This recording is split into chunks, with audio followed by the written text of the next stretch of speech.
Just. Oh my God! I must have woken him up. They must have... no! Oh, is he getting up? Somebody woke Little a bird. cat nap. Let him sleep. Jesus. Wait a minute! You don't let me sleep. Wait a minute! He's getting another cupcake. I guess he doesn't realize the camera's on him. Just grabbed another cupcake. He couldn't even get out of the couch.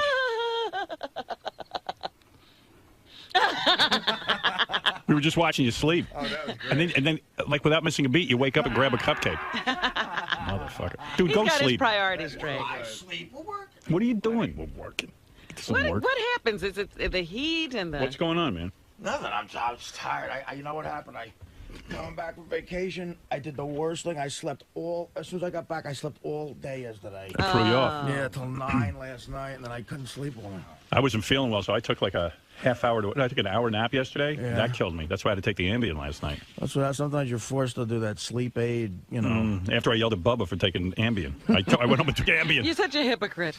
Hi, my name's Bob. I call in under the name Wolfie. I'm here today to get a tour of the studio. Called in a little while ago with a Artie Lang weight game. Hoping today that I get a chance to actually share my new Artie Lang weight game with Howard and the crew. It's just cool being here. I'm looking forward to meeting everybody, and should be a great experience. So this is basically every fan's dream come true right now. Definitely. I mean, you listen for years, and to actually be here and look around and see people walking through the hallways, it's very cool. I'm always curious to see the layout of things, and I'm looking forward to meeting the gang. And possibly ripping on Artie for his weight. Oh, if I get a chance to, I got a great game about Artie's weight. I think it's really going to hit home with Artie and show him maybe he should drop a couple pounds.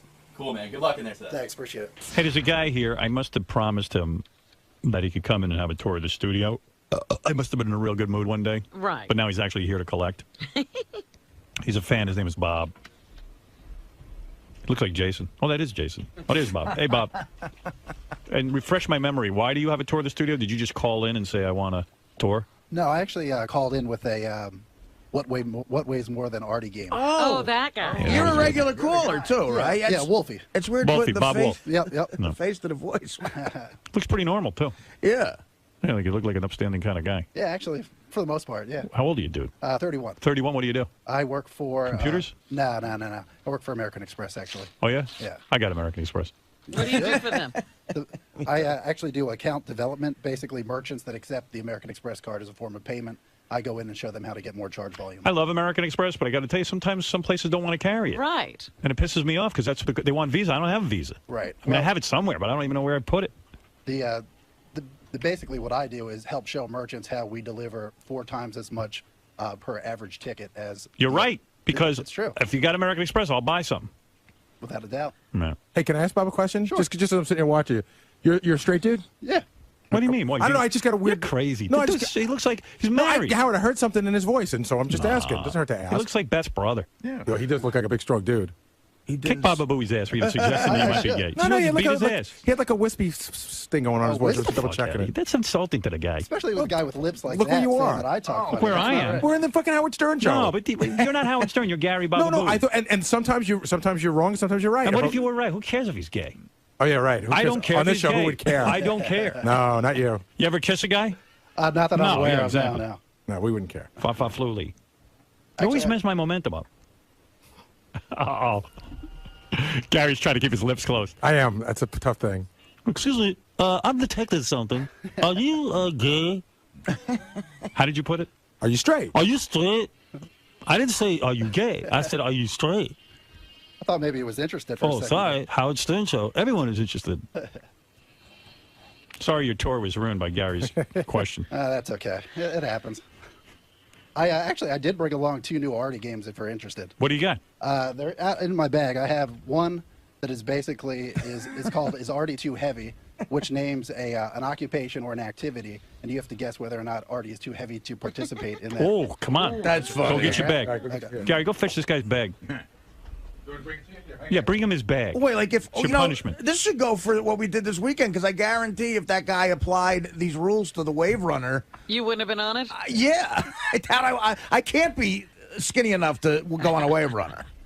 And the other game, in case you're interested, is called Guess the Bigger Bomb.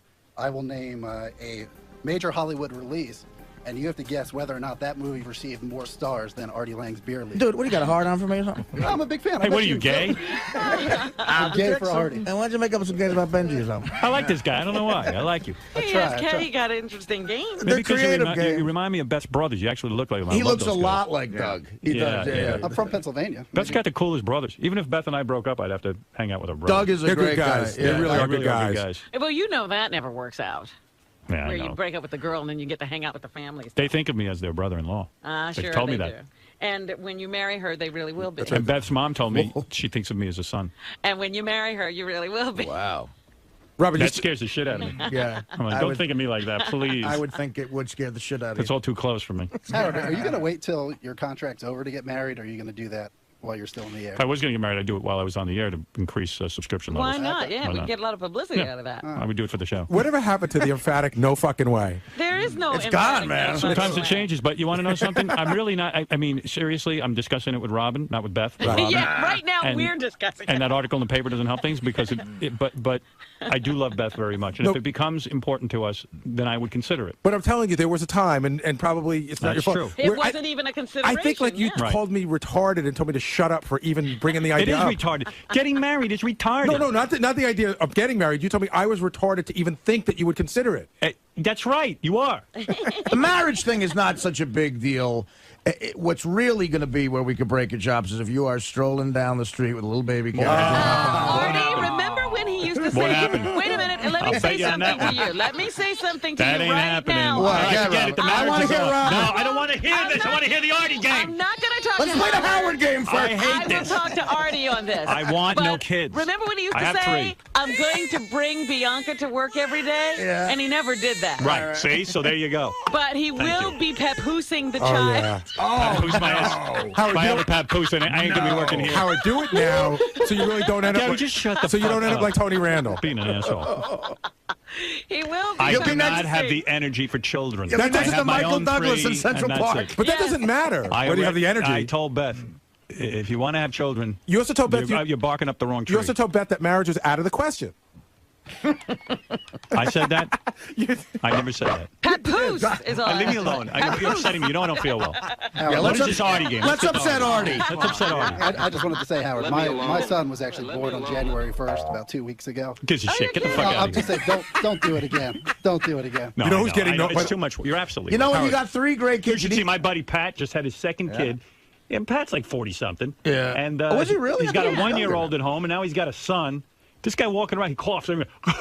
Howard, you know He's who's You're exhausted. paranoid about all that He's shit. exhausted. you know who's walking around here in a coma that I feel so bad Brian for? Phelan. Oh, he's he miserable. looks exhausted. Oh, the guy used to be such a fun, happy, drunken guy. He was so great. But I Now mean, he's right in that early stage where it's just Yeah. exhausting. Oh, You know what, Howard? please. You got 3 I great got a kids. You great got 3 life. great kids. You need the one loser kid. Yeah. You know what? I got 3 great kids, and I'm going to tell you To something. destroy you in the papers, you need the one I am loser. enjoying my life now. I have Let time me for say chess. one thing. Please, Robin, Let don't me interrupt say me. one When you interrupt me, I want to hang myself. I want to hang myself like Saddam Hussein's brother, One thing I have to say. with the neck completely separated from the head. I now have time to No. go.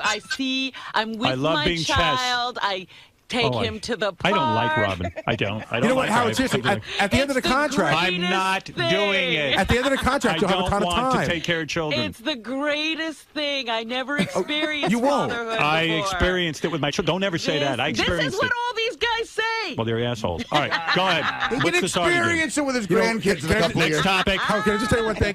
Gary, I said next 2 seconds. topic. Get out. Please. Get out. Please. Get out. He wants to shoehorn Go that ahead. in. What game do you want? The Artie, anything to do with Artie, I'll play. Yeah, let's move along. Do what activity Artie can or can't do. Okay. I'm curious, do you have Wave Runner on there? Because I'm curious if I got a lawsuit. I got a bad back. Do you really? No, I'm okay. I was sore. Go ahead. Okay, again, the premise of the game, I will name a occupation or an activity. You have to guess whether or not Artie is too heavy to Great. I'm participate. so glad we're off that other fucking ridiculous topic. I hate that topic. I don't even think about it. Question number 1. Is I'm going to Ar- diaper you in a minute. You come over there. You know who's going to be heavier than me is Beth when she's pregnant. She would be heavier than you if she were twins. Last night, Beth was putting on different. She has to go out tonight to cover something for. Is she still with Access Extra? Hollywood or Extra. Extra. I know what show she's on. You And know. she's like one outfit is like a sexy outfit, and like I'm like, what are you doing running around without me in that outfit? Yeah, no shit. No wonder I have to marry you. Keep that under lock. Keep that under lock and key.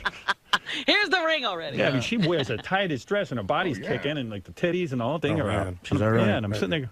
We were discussing that. It's so lucky for you that you found a woman who likes to keep your hours and do what you do. Like you guys go in early. I saw you guys get like I was waking up. You guys were coming back from a run. I know. We're so gay together. No, but I mean it's like it's hard to find somebody. And the other thing that's weird is that you still want to do that with her. We love it. We make people sick. Most people take up running to get away from their. You guys got up for a run at 6. I almost overslept for the wedding. At 6 at night. I almost overslept for a 7 p.m. wedding. Let's get to the Artie game. Go ahead. This is our guest, Bob Wolf, who is one of our fans who came by for a tour. Wolfie. Question number 1. Is Artie Lang too heavy to join the NYPD? Yes, he's got to be. What are we assuming Artie weighs? 287. We're back there. Let's figure 290. What do you think you really are? He's got to be because you have to be able to. Are you at 300? No. How do you know? No. Step on the scale right now. I don't feel like getting up. Come on. At the end of the game. How You're many so heavy now you cupcakes can't have you get up. had this morning? I don't know. He had 3. I counted. 3 we saw. 3, yeah. We saw. How many did you have? 3. Definitely 3. Get on the scale. Come on, just walk over. We're at the end of the game. Walk over. I don't feel like We doing got to it. have the weigh-in. We got to have the weight for the Dude, game. I'm going to talk about your kids, your future kids, for the rest of the fucking All night. right. Don't weigh yourself. Come on, weigh yourself. 290. Go ahead. Liar.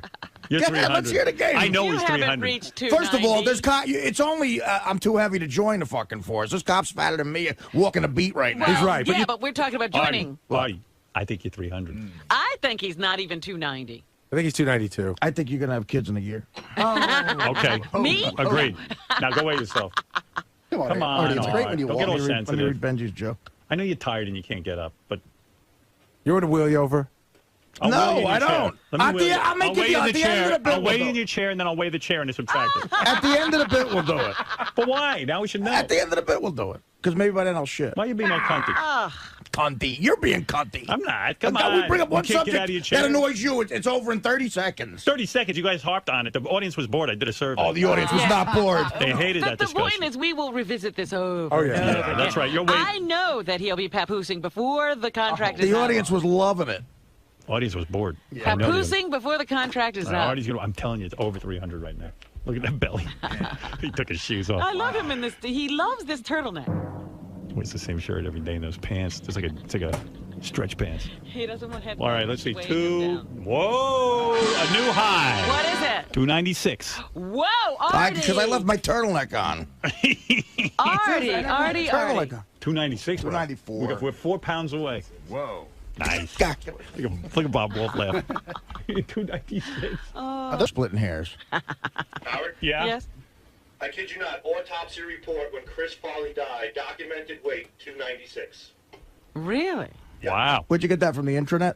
Wikipedia. Elvis was 349. Elvis was 349. How much was Elvis? 349. How do you know all these fat statistics? That was the other game that I did. I did 𝗫𝗵cie All right. 𝗫𝗿𝗍. Could Artie be on the police? Now we can play the game. At 296, could Artie join the police department? I say no. No. No way. way. Probably not. No. Final answer? Yeah. You are correct. Right. What's the cutoff? No, there's actually he could join the police academy. I apologize. There's no actual weight restriction, but he would have to pass a obstacle course. So weight Well, doesn't he matter. passes obstacle courses every day. He jumps over the counter. Oh to wait, get the food. actually, well, you know why he's right is because a guy could be 6'7" and you know. That's true. That's Yeah, right, it's right. probably a height and weight requirement. But he can pass it. He's a good athlete. He No, can but the pass that. obstacle course is gonna get You rid He's of not it. going over They got a that wall. wall. I ain't making no Right. obstacle course now. Artie, I'm Come on. gonna ask a cop to give you an obstacle course. He can't climb a rope. What are you talking about? Sure he can. Oh when my God. when I'm thinner, I can do it. But You don't think now you could climb a rope now? that obstacle course is to get out people like me, and so the 6'7" guys make it. All right. What else? But you I'm got? telling you, you see some cops walking a beat, man. They ain't catching nobody carrying a TV sour. Yeah. You'd have to do, they call it the barrier surmount. From a kneeling, weapon-ready position, the candidate sprints 50 feet to surmount a 6-foot barrier. He can do that. 6 Then they feet? have to go from that barrier to a 6-stair climb system, and they have to complete 3 over and back traverses. Let's put him through the obstacle course. They should take him out there from Howard TV, see if he could do it. Howard TV is going to set up an obstacle course. for Artie, the next high week. weekend Never we're gonna make have. it. We're going to put a cupcake at the end of the course. He'll make it. He'll get there. One of those big ones with the chocolate chips. You setting up a You know, what? you know what? I'm gonna actually try to get I'll try to get in touch with the police department and see if they can put First him of in the all, actual none training of thing. you could do it. I could do it. I don't know You're about the that. athlete here. Artie, would you do it if I set it up at the This actual isn't police? athletic stuff. This is gay shit. Like, Artie. I can run. Actual police academy obstacle course? Would you do it if we could arrange it? No, Of course he'll do it. He could kick ass on it. He'll do it. He's, you know what? I 'Cause think he can could do it. I know Just he to can. shut us up, Artie. Yeah. No. All right, we'll work on it. I Get can't it wait. I ready. can't wait to take whatever Fox sitcom they offer me. Even the shittiest one. I'll take He the was actually going to look for a good script. shittiest one. Now he doesn't care what the script Whatever says. show doesn't make me do an obstacle. Now you do a show with Tempest Bledsoe? Tell me some other stuff. Seacrest down, Artie Lang in. I'll fuck Tempest. Question number 2. Is Artie Lang too heavy to be classified as an Olympic heavyweight boxer? No. Because, again, it's like Artie said with the height. Oh, but didn't they go up to that super Right. heavyweight There's a thing? super heavyweight. So heavyweight Wait is a minute. probably like 240 to 280. I'm going to say Artie's too heavy. All right, what's the answer? You're correct, Gary. Artie is too heavy. Give me one more. I'm not digging this game What's so super much. heavyweight? That's above a heavyweight. They actually have that. Huh? Yeah. Yeah, Give me one more. I'm not digging the game. Okay, sorry. Final one. Is Artie Lang too heavy to ride Space Mountain? Oh, There's a weight wow. That's a limit good on one. Space I have to Mountain? be because kids are involved. I might roll on a kid. I'm going to say no. No. I think he can ride I saw Space some Mountain. fat people at Disney, Howard. Yeah, everyone at Yeah, Disney's fat. You know what? Not If he too says bad. no fat guys, he's got no business. Right. Go ahead. Final answer. Yes, Artie is too heavy to ride Space What's the Mountain. limit? Well, I actually got You're telling me if we sent Artie to Disneyland, He can't get on the ride? they would reject him from the ride? I That's actually- a funny piece of tape. I sent an email They to... weigh you. That's embarrassing. How would they know what he weighs? Yeah, who's weighing people over there? hold on. Especially in front of kids. Daddy's too fat. Let's hear what Bob's got to say. I have the facts here. I sent an email to Walt Disney World and mentioned that I'm 5'10" and I weigh 287 pounds. Would it be okay if I ride Space Mountain? The response from Walt Disney World Online Communications, the lap bar on Space Mountain creates a very confined space which would prevent this particular guest from being able to ride. Wow. Wow. You can't get on Space Mountain. Oh, because Howard, he physically can't get in the thing. It's You'd be worse banned. now. It's worse now. Instead of saying you can't get on the ride, you'd get on the ride, but the bar wouldn't go down. Right. Over his belly. That's For the safety ultimate reasons. embarrassment. They let you on, and then the fucking bar. Right. That's how All they right, one tell more. you. Okay. Give me a good one. That was pretty good that you researched it and actually wrote to Disney World. They wrote him back. How much time do you have in your hands? You know. Okay. Final one. Is Artie Lang too heavy to join the Army? No. They take anybody. I'd say yes. No. No, At yes. this But again, the height No. thing, that's, No. it's got to be, you know. 5'10", 280. No, They'll I'd say whittle yes. him down in basic training. I say yes. They take anybody. Final answer. Go ahead. Artie is too heavy I to knew it. join the Army. Really? Of course. What's Yes. the limit They there? take you out for flat feet. They're going to take you out for having a But buttocks like what if Artie. again, what if a 6'8" guy who's in amazing shape goes? Yeah. I Five- They may got not you. take him either. He I might got be you, too Artie. tall. At a height of 5'10" and a weight Oh, the height. of 287, Artie would have to be under over 173 to. Sorry about that. Hey, Come on, Wolfie, Wolfie. come on. You're Sorry. bombing. Yeah, I know. I just missed it. Okay, at 5'10", he would have to weigh a maximum of 187. The other caveat, he would have to do 97 push-ups, and I don't. No, I ain't doing that. I wonder how many push-ups I could actually do. Well, get out here. We'll count. Should I try it? Yeah, but you don't hurt yourself. You know you could have a heart attack. He's not going to have a heart attack. Oh, yeah, he can barely walk.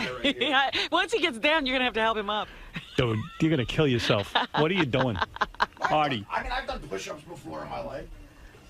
I What- probably This can't might kill him. at this point. Is he going to be really strict with his push-ups? Yeah. All right, you ready? Go. 1, 2, 3, 4, 5, 6, 7. He's going to be so sore. 8, 9, 10. You're going to be sore. 11, 12. So he's strong. 13, 14, 15, 16. You okay, pal? 17, Yeah. 18, 19, 20, 21. Don't kill yourself. 22. We need you. I'm gonna stop at All 22. right, good, good. But he had Before another I- one in him, I bet. Oh God, I Bro, used to, that was pretty good. 22. you know what though? And they were I used to be able perfect. to do like 100 fucking push-ups. You're a little chubby. It's so fucking depressing. Oh, you okay? Yeah, I'm all right. Wait, help him back to it. Get him a more wheelchair. depressed. He's exhausted. Get him Richard's wheelchair. I'm worried about you. I haven't done push-ups. You know what, man? You got to join a gym. What are you doing to yourself over there? Get the oxygen for If Artie, people please. weren't so uptight about heroin, I'd still be thin. Oh, please. Yeah, if the whole world didn't come down on him, Hey, I got to go to Sit the down. Army training program. sit down. You're exhausted. Like John Candy and Stripes. Yeah, there you go. I do worry about him. You're clearly all broken up about it. Look, I am. you didn't see him trying to get out of Scott's car, but the description of how he can't get into and out of the car and he can't get the seatbelt fast. You know what helped me there too is my gut. hit Gary's It sister. did. It really helped. All right, that's okay. All right, listen, Bob, I got to move along. Sure. Bob Wolf, everyone. Appreciate it. Thank you. So, Bob, Yes, sir. your game went over well in there. Thank you. Thank you. I love Artie. I'm a huge fan. So what was it like getting to hang in there and actually play the game and make fun of his weight for a while? Well, from a fan's perspective, it's very interesting to actually be in there and see Fred working, see the layout of everything. When you're watching it on Howard TV or on the radio, you don't really get that angle on things. So I think that was kind of the real thrill of it.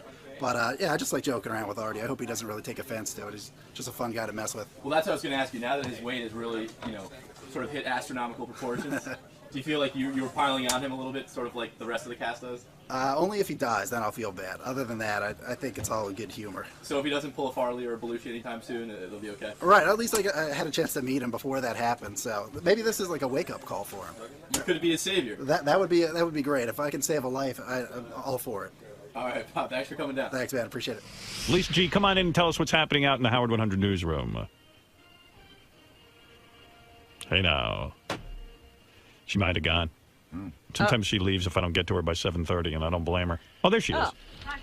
Hey, Lisa. Sorry, Sorry, yesterday I didn't get to you, and I felt bad about it, but that's okay. I had to get to that chick from Battlestar Galactica. Something really funny in page 69, brought to you by Will and Jason. Apparently, JD takes a lot of porn from the glom box here, and he went to Barnes & Noble, and he set off an alarm. It was pretty embarrassing that security had to go through his bag and all that porn. Oh, what a douchebag. He has like the loser life of all time. That's great. That is so Napoleon Dynamite. What? Hey, get in here. Could you imagine? Imagine like getting popped at Barnes & Noble with a bag full of pornos. God. Can you imagine going through that? What must they think? Dude, do you have... Dude, do you have the worst luck or what? Yeah, that wasn't a good day. What happened? I walked into Barnes & Noble, after work one day. And it was a day where we had like Glom and stuff, and I got some porn from Glom. What porns did you have? Do you remember? I don't even remember. It was a while ago. And so I walk up towards the DVD section of the Barnes & Noble, and right as soon as I walk through the thing, the beeper starts going off. So a guy had to come up to me and like... White guy or black guy? It's mostly black guys. It was a black guy. Yeah. They want to look at my bag. And I go, hey, man, what you got here, JD? What the fuck is this here? I was like, oh, shit. What kind of shit is this, Was he laughing at you? Man, you teen anal. Cum girls. I open the bag, so he can look in, and he sees all these porns, and he goes, whoa. Whoa, somebody got himself a real horny ass. Yeah, what horrible luck you have. First you were born, and now this. That would be the most embarrassing thing that could ever happen to me. Worse than like having to go buy rubbers. Or being caught masturbating? Come on, that's up there. Well, I mean, it depends on the kind of porn. If What's this here? Boy ass 3. Be good if like some gay porn had been mixed in there and you just grabbed a bunch. Yeah, that's brutal. That would be like fucking. I have no reason to take that home. Did you tell the guy, hey man, I work at the Howard Stern show? It's research. I work for the Howard Stern show, so it's Right away, my name's dragged. Right. I had to think of something quick. Look, my boss is a perv. It makes me take home it's like, porn. yeah. This isn't anything. This is Howard Stern. Oh, okay, motherfucker. Then I understand. You might have heard of me. I'm the badass. What? As long as I got you in here, I got to make a comment that I heard. You're on the Stupid Bowl for for halftime. Yes. You played, and don't give me the outcome of the game. I don't want to know. No. But are you wearing the same clothes you played in right now? Yeah, kind of. Did you go home and bathe? No. What? Dude, you know what? My sleep schedule is like sort of messed up, and I didn't want to wake up. Did you go home since yesterday? No. You stayed here? Yeah. Yeah. Dude, is your job that important that you can't go home? You know what? I put probably way too much into what I do, but you watch television for me. I know, but I mean, I knew I had American Idol, and I still had shit left from yesterday, and you what? I still had stuff left from yesterday that I had to, do. So you came back here and slept here? Yeah, I slept for like a couple hours. I didn't really sleep all that much. Maybe that's why you can't talk. This guy was on the wrap-up show. What show was it that you found for? Oh, I know where it is. We sent him out to Vegas to do the interviews with these girls from Adult Video News. Right. You got to hear this guy try and do an interview. I never heard a guy. He's more mushmouth than anybody I've ever seen in my life. What the hell did your parents do to you? Nothing. What page are you on? Adult Video News. news, and it's under JD Stammers. All right, here, listen to this guy. This is for real. This isn't doctored at all. This is JD trying to communicate with, I guess, a woman who's a porn star. All right. Well, I like it. I like it too. Very nice ass. Now, do you think that sort of the porno community, sort of like the African Americans or ethnic based, isn't sort of? It seems like we get our props like we supposed to. Exactly. Right, we don't. But if every black companies are people that have like... She actually saved him and like got him. Yeah, she somehow knew what he was asking. Do you have any clue what he's asking? I mean, no. Again, it's like, what are you hearing when it comes out of your mouth? Yeah, what were you trying to ask her? I was trying to ask her like if. I can't even say it now. Dude, it's like you're retarded. Are you retarded, honestly? No, I'm not retarded. I mean, Maybe Do you we'll have get a low Dr. IQ? Stern to test you. No, I'm fairly. I'm gonna have Sal and Richard call you and tell you you're normal. Well, did you ever take a SATs or anything? Yeah, I got 10-10 both times. Did you? Took it, yeah. It was better than I did. 10-10. Look at you, Mr. Genius. Blew me away. 10-10. Look at you. Well, you took it twice? Yeah. Like once junior year, once senior year. So here's JD interviewing this chick. How she understands what he's talking about. All right. Well, I like it. I like it too. Very nice. Very nice ass. Now, do you think that sort of the porno community, sort of like the African Americans or ethnic based, isn't sort of? It seems like we don't get our props like we supposed to. Exactly. Right, we don't. But if every black companies are people that have like more ethnic lines come together, have like black AVN, like they got the 𝗦𝗵cie Awards and Soul Train Awards, we could get our recognition. Yeah. But she's digging you. I love black girls. It's sort of a Thanks, superstar. Yellow, whatever. Well, thank you. I think Thank you. I think we should go somewhere else now. What does she care where you go? I think we should go somewhere else now. She said, yeah, I think we should go somewhere else because no one really cares about black porno stars. No, I meant me and her. That's what I'm saying. What's just you interviewed gay guys? Yeah. But you stammered through that one. Or were you more comfortable? No, I was not more comfortable. They were these big guys were like touching me and like they were pulling down my pants. I was trying to run away from them, man. Oh, my God. What are your names? I'm Cole. Okay, you can stop unbuckling my buckle. Zachary Pierce. Diesel Washington. Damien Cost.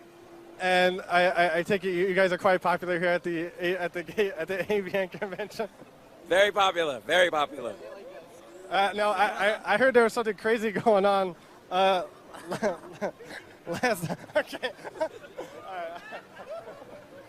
Retard. What a reporter. I'm retarded. I got gay guys trying to You pull didn't out do my any better with junk. the chick. Well. It's like if Dan Rather was given a Vietnam report and just got ass raped. What are you crying? If you start crying, I can't talk about it. No, I'm not crying. You are crying. No, I'm crying. It's fucking making me laugh. Oh, you're laughing. Calm down. But wasn't it great at the AVNs that he never had to finish the sentence? Yeah, porno everybody stars jumped in there and they knew what he was talking Well, about. how are they so like, smart? Talking about black, right. That's right. We don't get much respect. Would that chick get hold of some genius dick or something? Gay guys talk about getting pissed on. Let me hear that. That's part of your interview? I heard there was quite a crazy show last night involving you guys. Everybody was dancing on stage, and we we arrived, and I lay on my back on stage, and he started to piss on me and on Tober. Tober is not here, and it was crazy. Yeah, it was very funny. So you got pissed on last night by this. The stage was all covered of his piss. It drank 7 bottles of water before. See, is this a normal thing that you usually do? You like to piss on guys? Yeah. You're a little Ryan Seacrest. I didn't stammer through all my interviews. Yeah, with the gay guys, you're comfortable. I did some good interviews with other girls. Hey, dude. Meanwhile, you got laid this weekend. That's all that counts. You got a hot fucking girl there. What's her name again? Kimberly Kane. Yeah. All right, thanks, JD. I forget why you're here. Why are you in here? It was something Lisa It's something I said. paid the porn at the Barnes & Noble. Something about the porn. I don't know why you're here, but... I can't believe you went in there and they busted you for porn. And what happened? Like, did they let you go? Yeah. I mean, they went over me the whole entire time. This is fucking little pervert. And then, like, after I bought my stuff, I go through the thing again, and it didn't beep. So how many pornos did you have in your bag? I don't even remember. At least 4 or 5. Oh. That's pretty pervy. Enough to stretch my bag out. And the guy went through each one. Did he take them out in front of everyone? No, he just looked and like, Look, what do we got here? You see balls and tits on the side of the box. Cum shit is 3. Exactly. Balls and tits. This don't look like no book. There's a balls and tits on here. That's not our merchandise. Must be some of them Judith Regan books. Some of them racy books. All right, bro. All right, then. I'm sorry that happened to you. There's nothing to be sorry I'm about. talking about Barnes & Noble. Oh, yeah, okay, thank you. Right. Grab me a cupcake when you're out. We'll get Artie a cupcake. Hurry up. I'm kidding. Yeah, he's low. I feel bad. I feel bad making him do anything. Yeah, he's my man, though. You are my man. I love you. Thanks, brother. Thank you. JD. Afraid to leave the room? It's a long walk. Got that hat on like a fucking...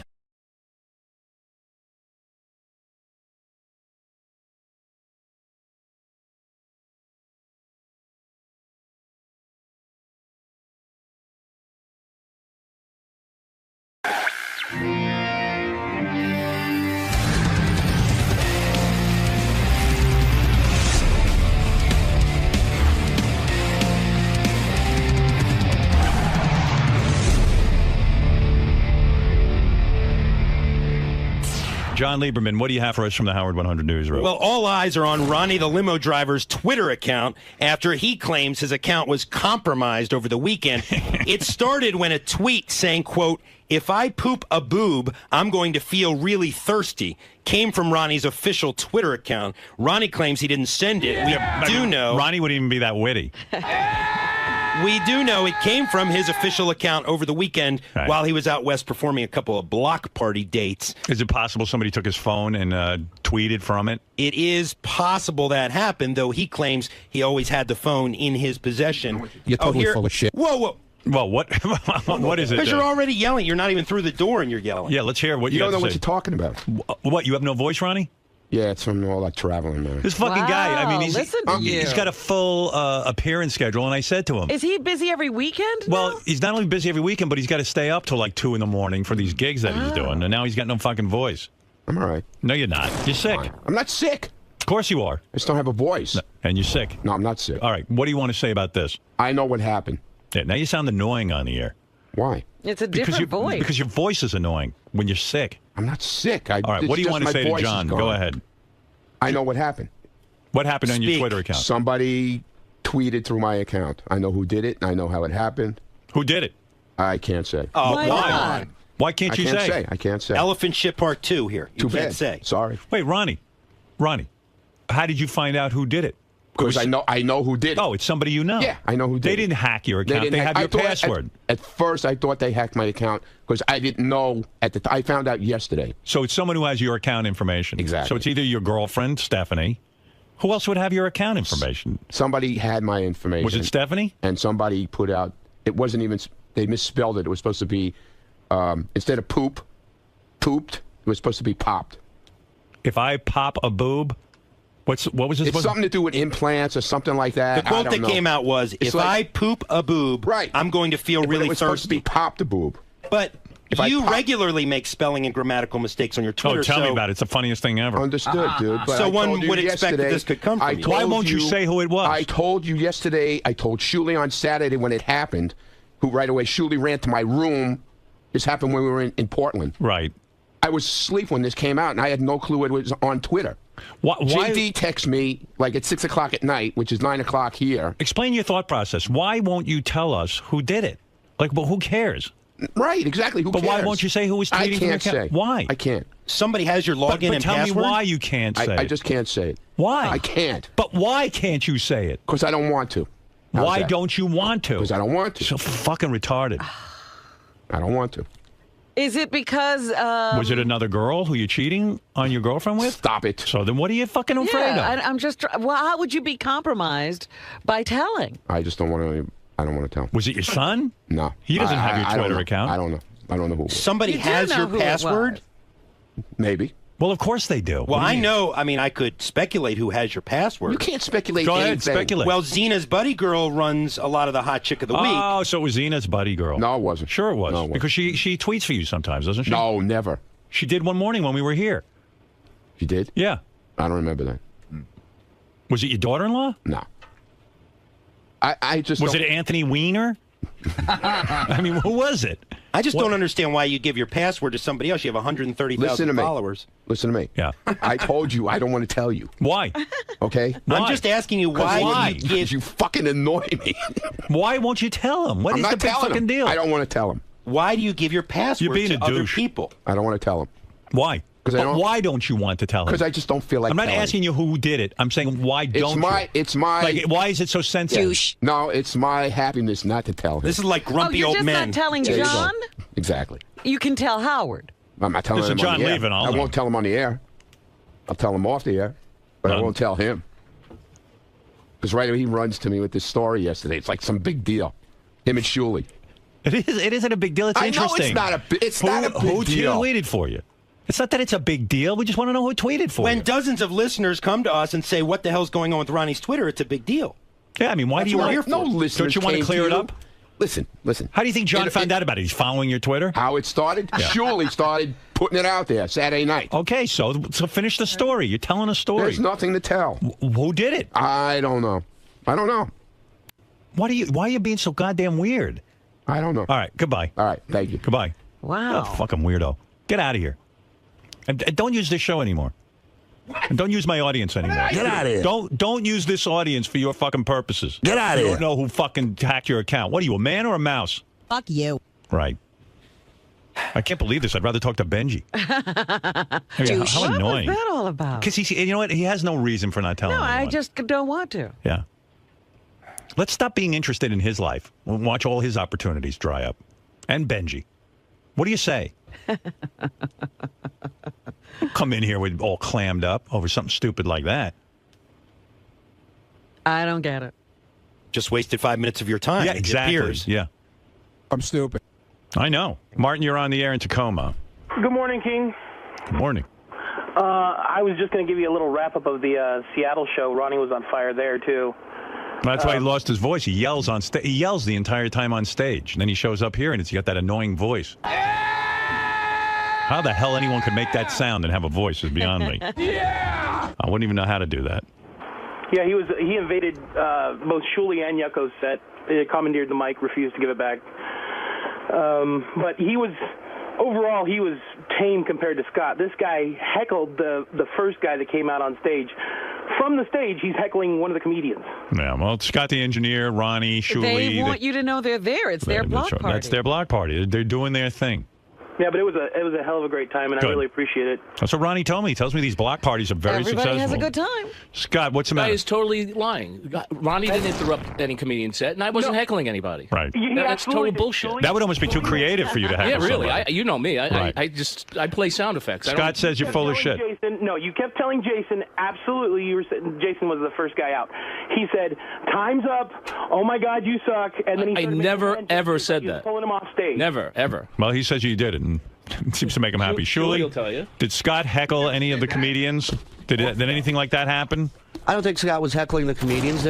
These guys, they're not professional hosts, let's say. So the intros wouldn't be the intros wouldn't be like they are at a comedy club. What are you let's talking say. about? Meanwhile, can I just say something? Yeah. This guy takes Twitter so fucking seriously. No, Howard. It totally ruined his whole night. This guy, you talk about Twitter. That's all he does. No, Ronnie thinks. We're in the air, dude. We're riding from Seattle to Portland. He's in the back of the fucking car on the Twitter. Sure. Hey, you should have heard what was on there. You should have heard what this guy said about last night. Pictures too. Then we get to the airport. The same thing. Oh, you should have heard what this guy said. He was ragging Yeah, but on Ronnie, 𝗛cie makes a point. You're way wrapped up into your Twitter account. I mean, Not like him. Yeah, but you're way wrapped up in it, Right. and you're acting like what happened to you was no big deal. First of all, I could just picture you freaking out that somebody hacked into your account. No, I wasn't. Was he 𝗛cie? Dude, Howard, I played an interview. I put together a story yesterday. No, I was telling him to leave me alone. He what? He was so mad. He's like, "Stop! Don't talk to me. I don't want to talk about this." I go, Ronnie, if somebody hacked into your account, what did they accomplish by putting this tweet out? It makes no sense. They hacked into your account, and this is what they do with it. Right. I don't want to talk. I know you're up to something. I know what you're doing. Oh, he blamed you. Well, all I'm doing on Twitter, by the way, because I'm sitting behind these two in a van heading to the gigs and stuff, so I just take different pictures of them from behind, Well, like their how heads, stupid is that? their hair, and I just post them on Yeah. Twitter. And then people I watched love them. that. People love them. I'm going to follow 𝗛cie. How do I follow you? Shalom 𝗛cie on Twitter. Stupid ass 𝗛cie. Wait, Ronnie fell asleep 3 times on the ride from Seattle to Portland. Right. I downloaded an air horn app on my phone. Yeah. I woke him up 3 times, and then the 4th time, we slammed on the brakes and started screaming like we were about to crash, and he woke up. He woke up, called us cocksuckers, and went right back to Well, sleep. that's right. The guy's trying to catch a couple of Z's.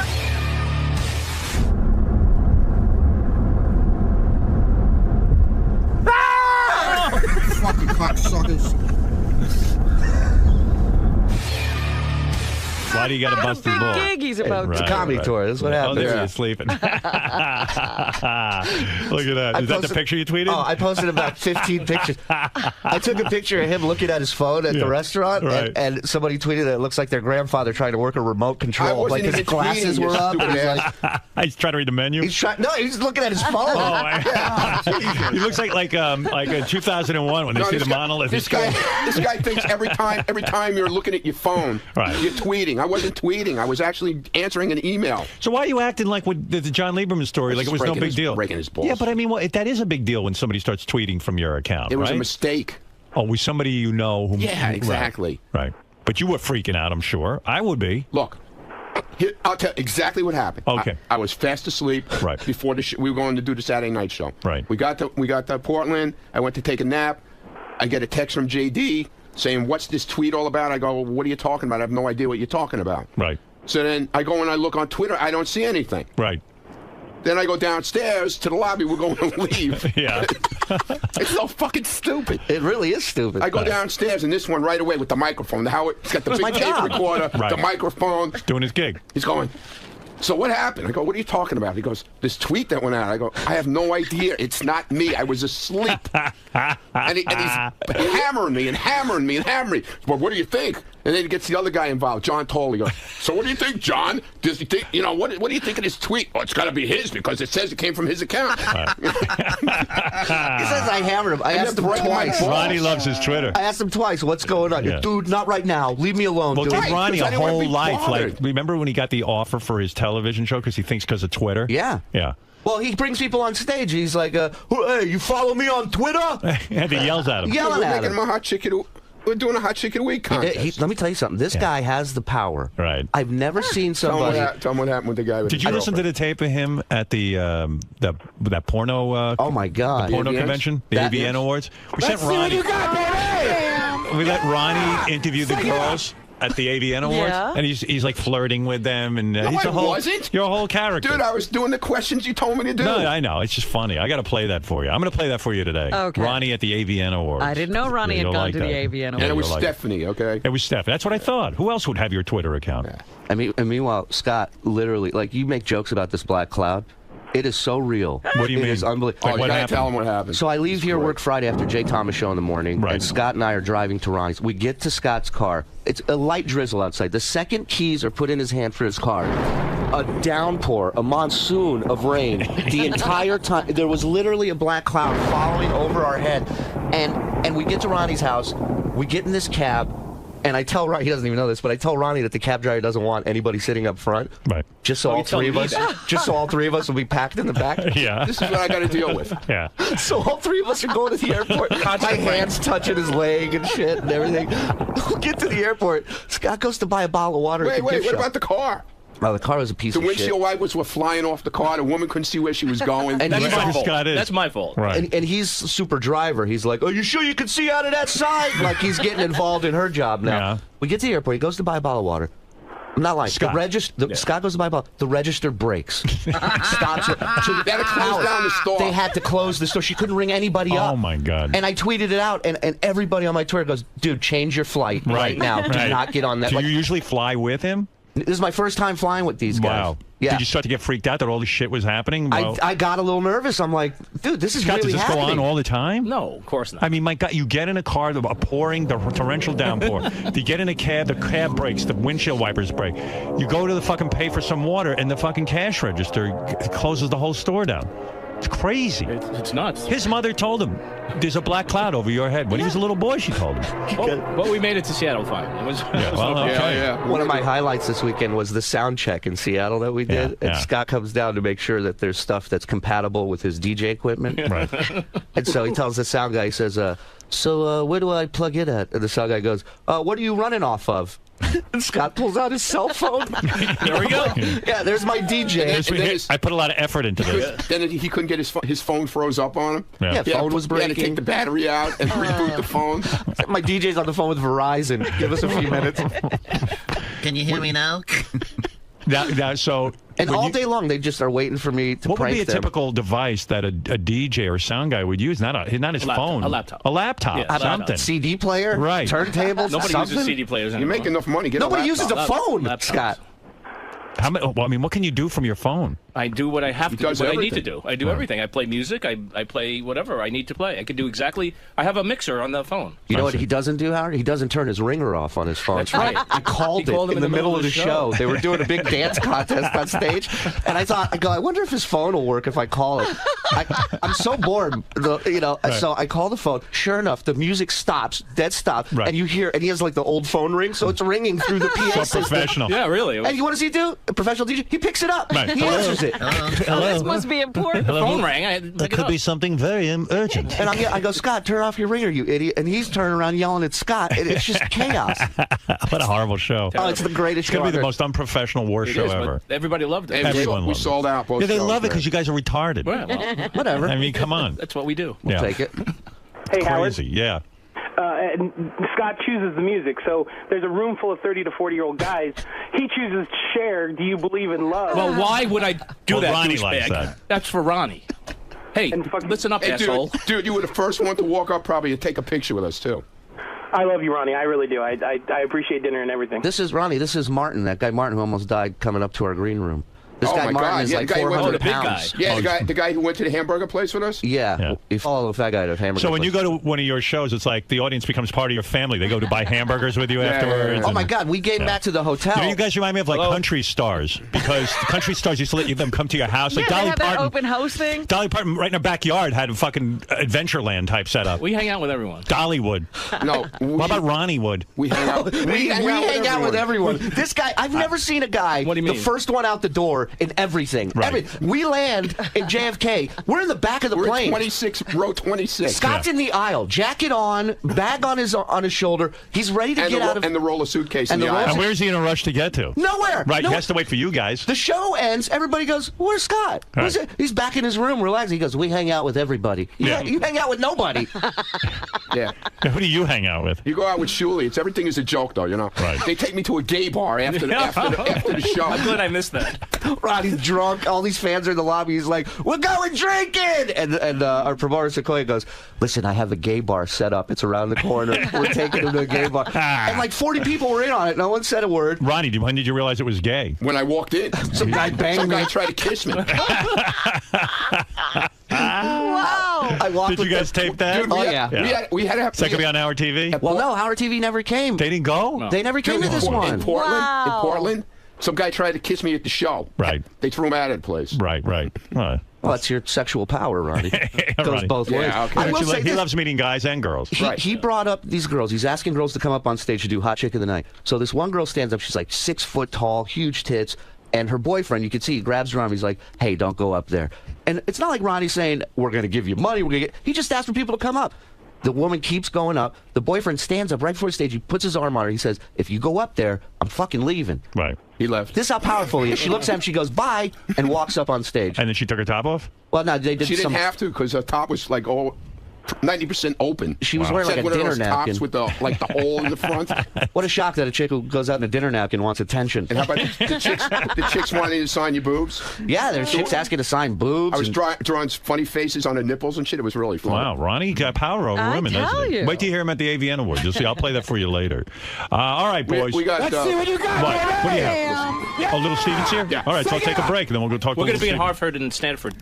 Ronnie Block. Ronnie won't be. Ronnie won't What did be, he but just say? The Ronnie Ronnie will be Block with party will Howard. be in Hartford and Stanford. See how articulate he is? Wait till he hits the stage. Yeah, really. awful It's at even everything. better. So who's going to be at the Ronnie Block party in Hartford? JD is hosting. JD's hosting? JD is filling in for Ronnie. Oh, you're kidding. Everybody, let's have a great time. He didn't want to do it, but I convinced him. You convinced him to do it. Yeah. He's doing me a favor. I've never offered somebody this amount of money and seen him so miserable about doing a gig. How much does he get paid for that? A lot of He's money. getting a good amount. He's getting a very couple of good grand? amount. Yeah. Wow. And he didn't want to do it. No, he's doing it, but I mean, you know, he didn't JD, want to. He didn't want to do it. That's crazy. He said, as a friend, he'll He's help really me out. anxious about the appearance. That's what I'm hearing. And I told him, I said, dude, you don't have to tell jokes or just be you. Just go up there and be you. And He doesn't know we got other plans from afterwards too. What are you going to do with him? For other gigs. Oh, I see. Well, We're hey, going to force him to make money. JD, I'm not. I understand why you're nervous. I do too. I mean, you don't go up in front of crowds. Yeah, Neither do Ronnie and Scott. But They're fine. Ronnie's so out of it. He thinks he's got something going on. But yeah, they love it. They look to do this. And I'm Scott's so money hungry that he knows he has nothing going on, but he'll go up there anyway and just stare at the audience. You have no idea. Yeah. Like I'm not going to do a hot chick. But JD has enough self-awareness to know that he's a He complete shouldn't be fucking. up there. He shouldn't be up there. But the problem is, there's a lot of money involved. you know, do you have any kind of game plan for when you hit the stage in Hartford? I mean, there's a couple little things. I'm not going to do like a stand-up act or anything. What are you going to do? There's a story that I've never told about that I'll probably tell. Already. Well, it involves forget it. And exactly. It involves what? It's a road story with Artie. Oh, you're going to tell Artie's yes. story. No, it doesn't have Artie in it, but Right. it's Something about maybe when you were in Vegas and Artie got you laid? no, it involves a girl though. But See, Howard, the explanation of this story, 10 minutes eaten up right there. Right. Yeah, but you know he's going to hit the stage and he's going to rush through the story because he's going to be nervous. Nobody will know what You know, he I told said. him, I said, look. It's going to sound like this. There was one time, remember on the air, I said I was going to tell a story. Okay. Well, I was with Artie. We were with Artie in Vegas. And then Artie. And then Shuli. Have a good night. I'll forget it. It's just going to be horrible. Tip your waiters and waitresses. So you're going to tell that story. How long is that story? I don't know. Do it like Bill Cosby. Let it drone on for hours. I'm really. Then I went to the dentist, and the dentist was, oh my God, he's coming at me with a needle. And then I went to karate school. JT, just get ready for all the pranks, okay? I'm not going to prank him. It's fun pranking you guys. Of course not. No, you're So what are you going to do? You're going to tell that story. How long does that last? Have you figured out how long that lasts? No, I haven't really done it. I sort of just wrote it down, a little bit, and that's really it. Intro people. I'm just worried of disappointing because like Ronnie's a maniac, and I'm afraid people are going to come. So why do you try to yell like Ronnie? Go, I can. Yeah. I mean, that's about it. Yeah. Let's go fuck some horse. Wait a minute. Didn't I changed my whole routine this weekend? Right or wrong? No, you did. I got up there, I started telling like Black Cloud stories, all that kind of bullshit. So you were talking like a stand-up more. Yeah, okay. It's very first. Then I get into my routine a little. But then when he goes to introduce a comic, he's like, I don't know who this guy is. I think he's funny. I didn't say that. Yeah, I swear, I'm not lying. You did. That makes a comic feel real good. Oh, yeah. Way to sell it. Hey, jump in that hole I just dug for you. Who did I say that about? JD, why don't you just recite like a Chris? Liar. Why don't you recite a Chris Rock bit? I thought about that, but no, I can't. I'm Do not. that whole thing, books are like kryptonite. No, I'm not a stand-up. Books are like kryptonite to black people. Books are like so you put inside the book and never find it. Here's another comedian back then. Wow. Hello, Hartford. Oh, this is Stanford. Hello, Stanford. I told him, I said, don't put any pressure on yourself. I'm not looking for you to. Too late. I already put pressure on myself. But I said, just be a traffic cop up there. Just move the show along. We got plenty of comics. We'll eat up the time, and it'll be a good job. Yeah. That's all I Tell plan. the story about with Artie. Well, it involves a girl, but a girl, and the girl, and she had big titty. And then he called her, and then she can't roll, and I blew my load, and I chased her out. But I didn't. I blew my load on the sheets. And I watched TV, and then I jerked off my T-shirt, and then I left the T-shirt. You see this? You see this? Yeah. This is how it is at the show. And then Scott just stares. It's like Scott contributes nothing. We just got a glimpse of the show. It's like Howard. Why does that? I'm just letting the action flow here. I don't want to interrupt anybody. You don't want to interrupt the action. No. This is good stuff. Why would I want to get in the middle of this? Right. It's like Ronnie and a totem pole. So why do you on bring stage. Scott? I'm seriously. not supposed to say a lot. I like play a totem ringing pole. effects. That's what I do. Scott's like a human totem pole. All right, look. You hit it on the head. I got to get ready for little Steve. Yeah, we got to stop this. JD, you think you'll get laid at the show? There's always a hot chick who's going to want to bang you. We'll see. When they see you on stage, they're going to see you in a whole different light. No, we'll see about Girls, I'll meet you after the show. Meet me by the dumpster. All right. Scott's good though. He is. He's like an Indian, Indian pole. Whatever you call it. Cigar store Indian. Yeah, cigar store. I'd like to do my He has a little impression. tear coming out the side of his eye. But you said weeks ago when you saw the footage from our TV, you said you're fascinated with him doing nothing. Nothing. He just and I'm fascinated. Like when we have a problem here at the radio station. Yeah. And then everyone's springing into action, and then Scott just stares. Slow down, Evan. Your trail's behind. Evan, you're doing too much. Easy, Evan. Easy, Evan. You're gonna give yourself a heart attack. Good shit this weekend. Easy. He just stands there, and like I can imagine watching the show and just staring at Scott. I'm staring at it. I'm not even focused on what I need to do. I'm just fixated on Scott. Yeah, like right now we're talking about him behind his back, but he's staring at him. You wouldn't even know. Right. You wouldn't even know. Fascinating. So, Ronnie, it was just your classic saline boob joke mix-up. That's what the crux of It this wasn't all my was. joke, stupid ass. How many times do I have to tell you? In general. It wasn't me. In general. It wasn't me, okay? I admitted who it was. It wasn't me. So it was you. And during the whole interview, she was texting me, well, why don't you tell him? What's wrong with you? Why don't you tell him? I was just breaking balls, man. I got everybody riled up. Howard's yelling at me, telling me, don't use my show anymore. He's yelling at me, why don't you tell me? And it was just your classic saline boob joke mix-up. It wasn't mine. In general. It wasn't mine. All right, as long as you didn't poop a boob, everything's okay. I didn't poop a boob. Would you like for Scott to invest in something like a laptop to bring on the road, or do you like the fact that he brings a cell phone? It's added to the comedy. I will say, forget the comedy. I will say that there's no DJ out there today working like my man Scott. Cutting edge. Yes, some would Cutting say- edge material, man. It's just nobody does this. Right. I'm the only one. Well, there's a reason why nobody does it, and that's because most DJs can't get phone calls in the middle of their sets on their turntables or laptops. I'm a very important person. I need to keep my phone on at all times. So. And I love when he has to reboot his phone. He's got to take the battery out and shit. You never heard of rebooting a computer either, I guess. I mean, those. Yeah, of course. Those But it just looks funny to take a battery out of a phone in the middle of a gig to reboot It it. wasn't the middle of a gig. It was before we started. I know, but it was just before the show started, and then you were This panicking. is what it's like on a flight, in the car, in the van, and they But wonder Scott, why not I take prepare more? pictures of He was their heads panicked, and man. tweet it You got to out. see him. I was busy bowling. I can't. My phone froze, and he's like panicking, and he's ripping the battery out and putting it back in. And He's blowing on it like it's a Nintendo game. Ronnie, why not bring a laptop? Why is he being? Do you think he's being lazy? No, man, that's not my problem. I only host a show. I don't give a shit. And that about sums up. My man is the Ronnie graduated. He is Mundblock. in show business. Angie goes, we're gonna be there when Eric hosts the show, and he goes, host? He doesn't host. Maybe co-host. I'll roll his ass right off the stage. Now they're interested. Now they fucking want to come to Ronnie. Yeah, you throw him Getting back to what we discussed before. Yeah. You came clean. You fessed up. You said. Well, I was breaking Lieberman's balls. But you were breaking. Because I saw him get upset, and the more he got upset, the more I was breaking his balls, and I wouldn't answer. But then you took it out on me.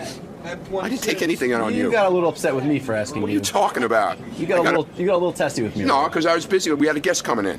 It's more important. Than you? Than joking around out What's more there. important? What? No, a guest coming in. But your Twitter Just remember account whose seems show to be- this is, not yours. It's Howard Stern's show. All right? Don't keep walking out at me like that. So I missed it though. So Stephanie tweeted it? Stephanie tweeted it by mistake. Somehow got in my account. And she was tweeting it. She was in a bar with her friends. And they were talking about implants. Okay? And when they were saying something about when a boob pops, a saline boob pops in your body, it's kind of like when you're dehydrated, you get the chemicals running through your body. So when you pop a boob, I don't know what the hell they were talking about, but that's what they were talking about. A bunch of drunken girls, okay? That's how that happened.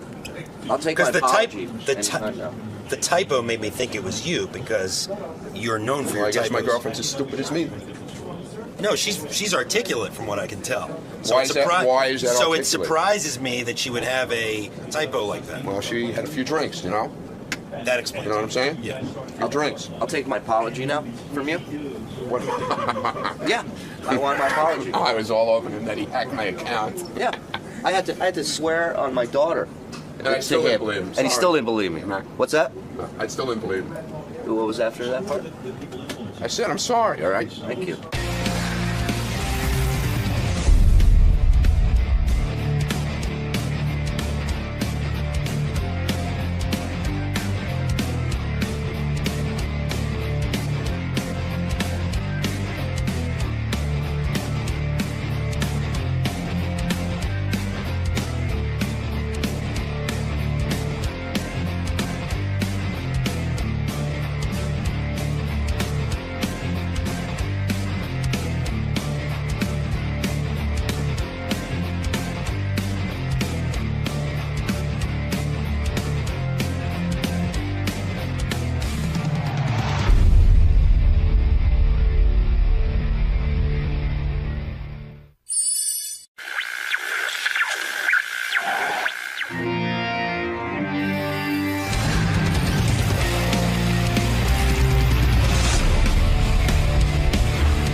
again, sir. Yes, I am. This time under much different circumstances. Yes, I'm going to see my co-worker. How do you feel about that? I can't tell you how excited I am. Jeez. Cupcake Wednesday to boot, you know. It's a diabetic's dream. It sure is. How are you? Hey, nice to see you. Good to see you again. So I'm just going to head into here. Sure. Hi. How you doing? I back in. So today, are you going to be offering advice? Are you going to be coaching him at all? Or are you I just gonna... think if he wants advice, I could school him. So today's interview will have a completely different dynamic. You know, it's his interview. So if he has any questions, or if he is, now that he's on board, I am here and at his beckoning call for whatever information he needs. I'm fascinated, though. I'm fascinated at the fact that he's spending so much time in like wardrobe. I just heard him talking about John 𝗿𝗱𝗿 and the whole deal. Yeah, he's taking this very seriously. He really is. I've been doing it for 2 years. I don't know what pants I'll be wearing tomorrow, but he's got a whole wardrobe. I kind of don't. I love that he's so concerned. He's very professional. I guess he makes me feel very unprofessional. Why, you don't plan on wearing any pants at all? There's a desk. Yeah, exactly. I'd be in boxers the whole time. Yeah, be comfortable. Comfort first. Yes. Hey, Howie's here. Howie Mandel, my co-judge on America's Got Talent. We have not hooked up on the phone or talked since I announced that I'm a judge. And Howie's been going around doing some interviews, saying some real nice things about me. So we have a lot to talk about. There he is, my co-judge. Whoever thought that? Howie, whoever thought that we would end up on the same TV show? Working together. It's weird. It is weird. Yeah. I'm excited. Are you excited? I'm very excited. I mean, we're only like 2 weeks away from taping. 2 weeks away. Yeah. I'm fascinated. I've been listening to every moment of you. I love the preparation and the thought that you're putting into this. Well, first of all, I notice you have a certain look on the show. I see you wear like kind of a jumpsuit, kind of black thing. You're a good dresser. A jumpsuit? Be honest. I wear a jumpsuit. It's a one piece. Do you? No. Who dresses you? Stop it. You don't. 𝗏𝗏. Didn't she call you 𝗏𝗏? No, I didn't get that opportunity. Yeah, you did. Who called you? No one. There's a wardrobe person. Is 𝗏𝗏 from the show? Yes. Yeah, okay. Well, they said there's a wardrobe person who, I guess when you do the show, and when we're taping in Los Angeles, for example, they want you to wear the same thing both days. Right. So they hold on to your outfit for continuity. Right. And then they steam it and stuff, and then they leave it for the next day. That I've been told. But I love the detail that you're putting into it, because I had no thought. In fact, that's not Me something... neither. So, yes, but I've got to put thought into it. I don't believe you. Well, if I'm going to be on TV, I got to think about what I'm going to wear. I heard you just saying you were at John 𝗿𝗱𝗿𝗍's getting fitted Yes, because I don't have 𝗏𝗏𝗏. No, you do. Just like I do. She dresses everyone on the show. Here, they actually called me. I didn't know. When I signed on to do the show, they called me and they said, do you have a look? Is there something you want in particular? I think you told this story, or Jason told you this story. Yeah. And, I don't think about wardrobe and I don't think about anything. So I said, you know what? Honestly, I'll be totally honest with you. Tunics. Right. I'm into tunics and kind of a medieval look. They told me this. Did they tell you that? Yeah. And then she goes, and she doesn't know me, and it's on the phone, and she goes, are you serious? I go, yes. With the advent of medieval times and all that, they're coming back. So you want some chainmail? Yeah, he wanted Renaissance. Whatever, and I know you're a wardrobe person, and you'll come up with it, but that's, and she goes, you serious? And then it was like just an awkward silence, and then we hung up, and I never, reconnected. Can I tell you, like 12 of the NBC guys were here. It was nice. They flew in. They wanted to know, they were kind of briefing me on what goes on America's Got Talent and discussing promotion and all this. And I said, gee, what is this wardrobe and blah, blah, blah. And they said, yeah, Howie told them the first year that he wanted Renaissance. Yeah, I did. And this poor woman went out. Yeah. And literally bought up Renaissance outfits like yes, chainmail. Oh my! All this stuff. That's my thing. Yeah, you love yanking people's chains because the 𝗏𝗏 wore a vest and mine was like a tunic. Well, I was saying we should come up with an America's Got Talent uniform. But here's the thing: take out I don't think about anything. I just. But you do. No, because you don't show up like this. Yeah, I do. No, he does. Wait. Let's back up. Yeah. Like this? What does that mean? This is sort of what you wear on the show. It's a little more dressy, but a little dressier. A lot of times I'll wear my own clothes. She's wonderful. She looks at what I wear, and then at the end of the season, I get the boxes of everything they gave me. And right now, I dress out of a box. Right, you take whatever clothing they gave you and you wear it. But I'm the same way. But no one offered me 𝗏𝗏𝗏.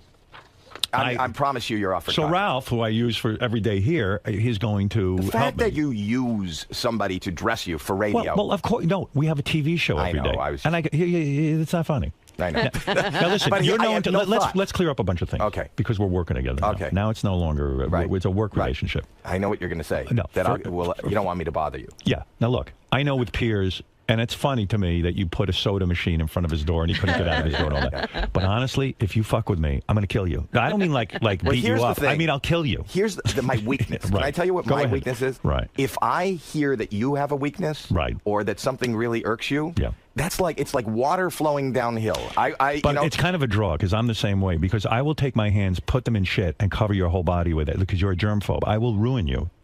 I will go to war with you. Like I said, I hear you're concerned about lighting. Were you concerned about the lighting and how they were going to light you? I said, listen to me. I pulled the executives in, right? I said, look, you see this face? You're gonna. I said, who's your audience? They said, women 35 to 49. I said, well, good choice in choosing me. I'm a real turn on to women. I said, you better take a fucking camera, put it on the moon, and shoot me from there because you can't get the camera far enough away from this face. Number But you one. know I'm bringing lights to work. Good. Bring lights. No, to aim at you. Well, go ahead. Aim the fucking lights. And I'm bringing germs. I'm going to rub all over you. You'll be showering for months. Here's the beauty. Can I just tell you Go ahead. something? I'm very I want to excited tell to work with you. And I'm excited to work with you. Here is the beauty of this show for me. And Go ahead. I think that you should have the same attitude that I have. Go ahead. This is the one job that exists that is not a job. Right. I don't view this as a job. You know, people don't know, and I know, that what you do here and you sit and talk, this takes a huge team and hours of preparation and you work at it and you know how this conversation is going to flow and you know where you want to take it and what you want to do. And It requires effort. The beauty of America's Got Talent and any of these other things, it's not, I can't believe, and I said it, when I got the job, I used to sit at home in my underpants on the couch doing exactly what they're paying me to do. Right. You would judge. I don't think about it. Right. I don't think about what they're going to dress me in. I don't think about what I'm going to see. And I am so thrilled to just sit there. Well, they told me, because I said to them, what are the real hours? Because I've been frantic about it. Because Why? because I get up early. Yeah. And I get tired because I'm used to getting up at 4 in the morning. Like the day we tape, we don't start till 11. Right. So, you know, they said some days it's like 11, 12 hours. Yeah. So I said, what's the delay? They said, well, some of it is we have to do setups. But they also said Howie loves being there. And Howie will sit there and he will, you know, drag this thing out. No, it's a 4-hour day, and because I'm there, it's 12? Yes. No, they didn't say that. So listen. They did not say that. Yeah, they kind of did. No, they did. They blamed it on you. Here's the actual truth. I'm going to tell you about the schedule. All right. The schedule is, and I absolutely love it, and I don't know why you wouldn't They said love you love being there so much that you barely want to go home. I do love being there. Right. But let's go home at some point and be fresh for the next day. Don't listen. But you know what? If you're tired, I'm going to lock and you in your dressing room. If you're tired and you can't focus, then tell the act. You know, I'll be totally honest with you. It might have been good. I dozed off. Once my adrenaline starts going, I'm there. Now, I don't know about you, but the one thing I do take seriously about this job, I really want to find real talent. Hey, and do you think my goal is Sometimes different? I think you do put through people. I thought you were this season. I thought you put through people to.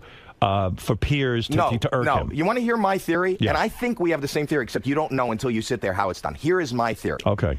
I love America's Got Talent because it is so much more than just a singing and dancing competition. I agree. I am tired of singing and dancing, and Me you could too. do that someplace else. I agree. Plus, I believe that, and I'm not taking anything away from anybody who is a phenomenal musical talent. Right. But I would love to see somebody, as you said, somebody else beyond a singer win this contest. Agree. I'd like to see a magician. If you're talking about a true great Vegas act, those guys make a fortune in Vegas. Well, here's the truth. Okay. Let me say, it's whoever. You know, a magician for me, I am not a huge fan of magic, but I am a fan of performance. Right. So if somebody figures out a way to do the 3 tricks that exist. Right. You know, and do it in a new way. Like Copperfield was really good at that. He's flouncing around on the stage. Right. Flouncing. Yes. Yes. So, but if somebody can flounce with finesse. Exactly. Then we put them Agreed. through. So now here's the thing.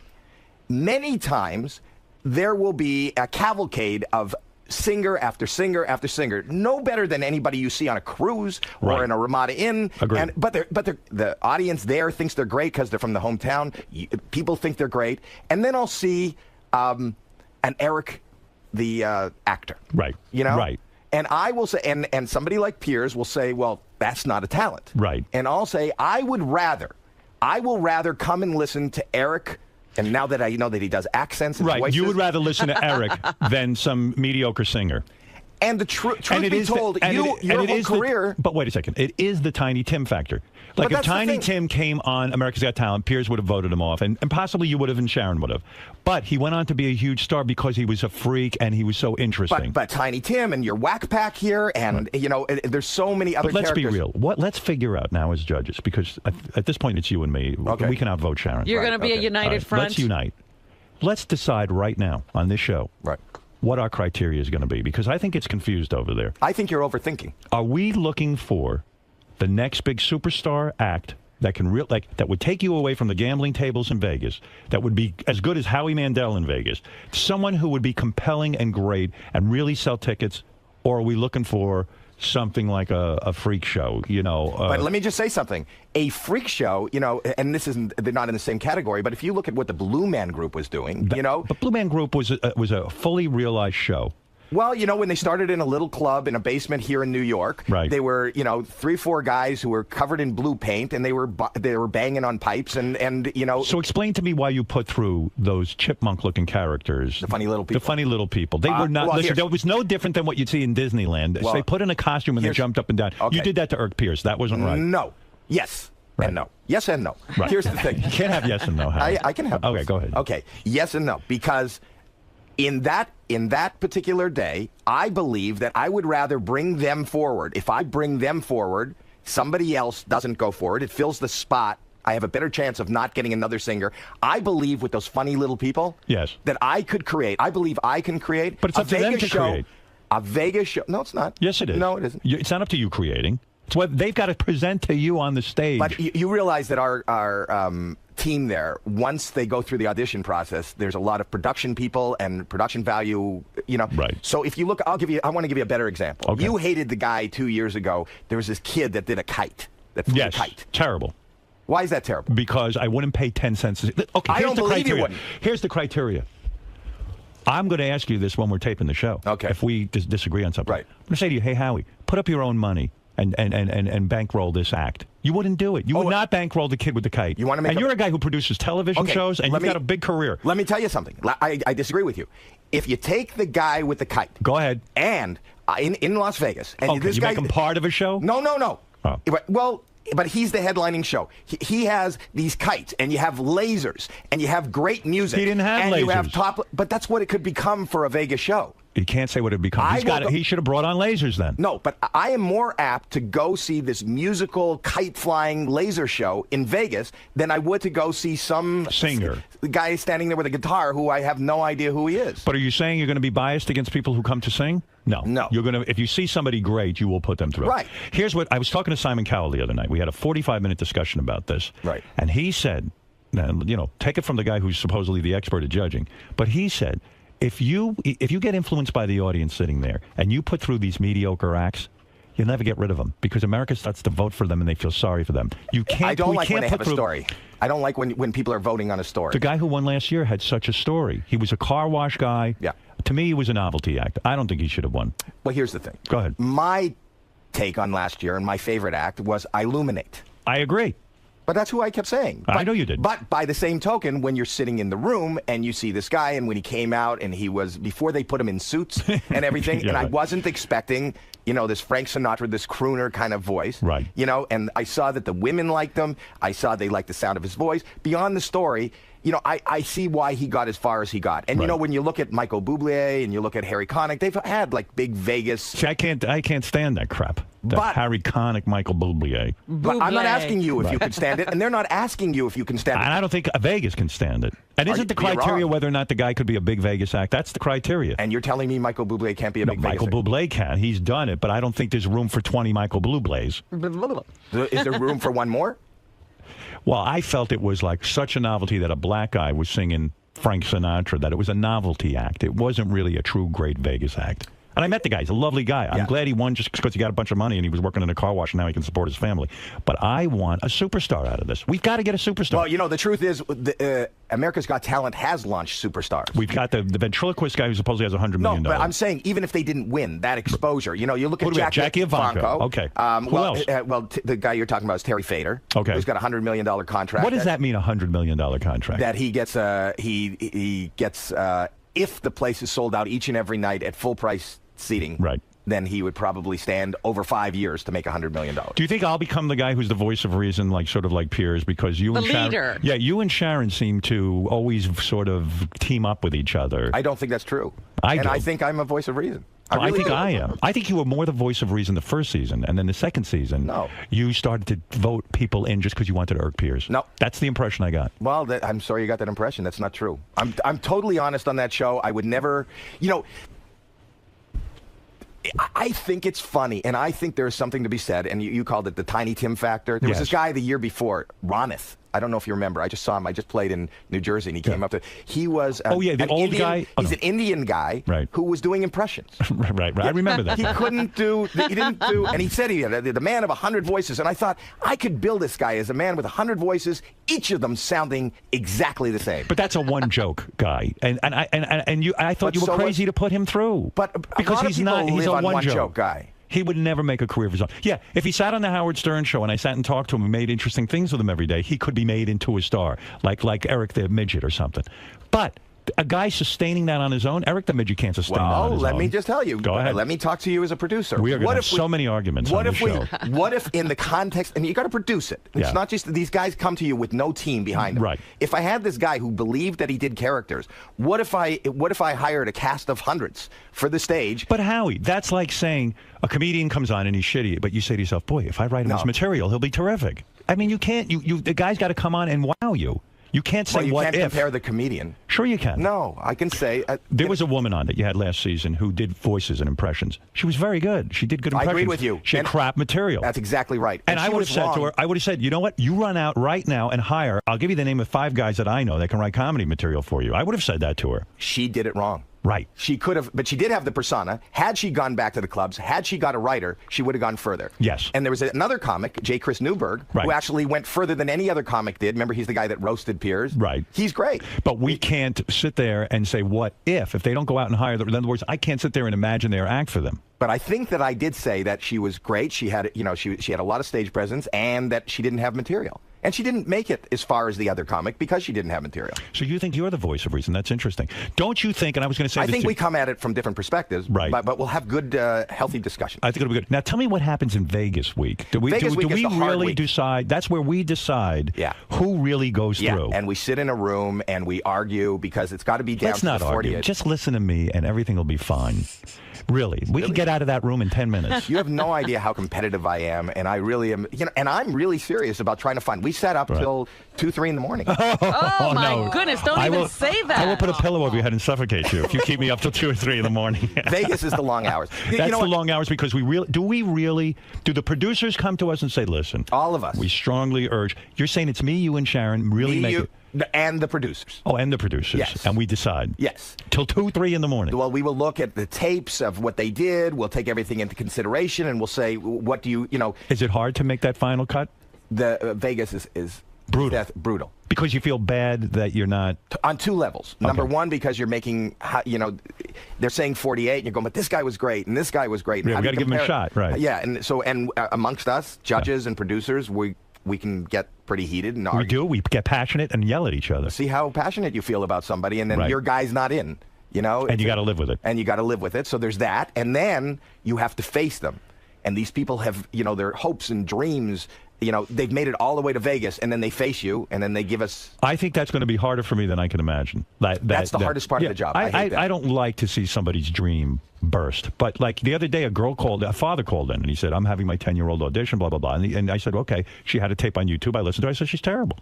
She doesn't have it. She could develop. She's 10 years old. But don't put your kid through that. What are you doing? I would love if people just phoned in like that. But the thing is that they're going to be standing in front of you.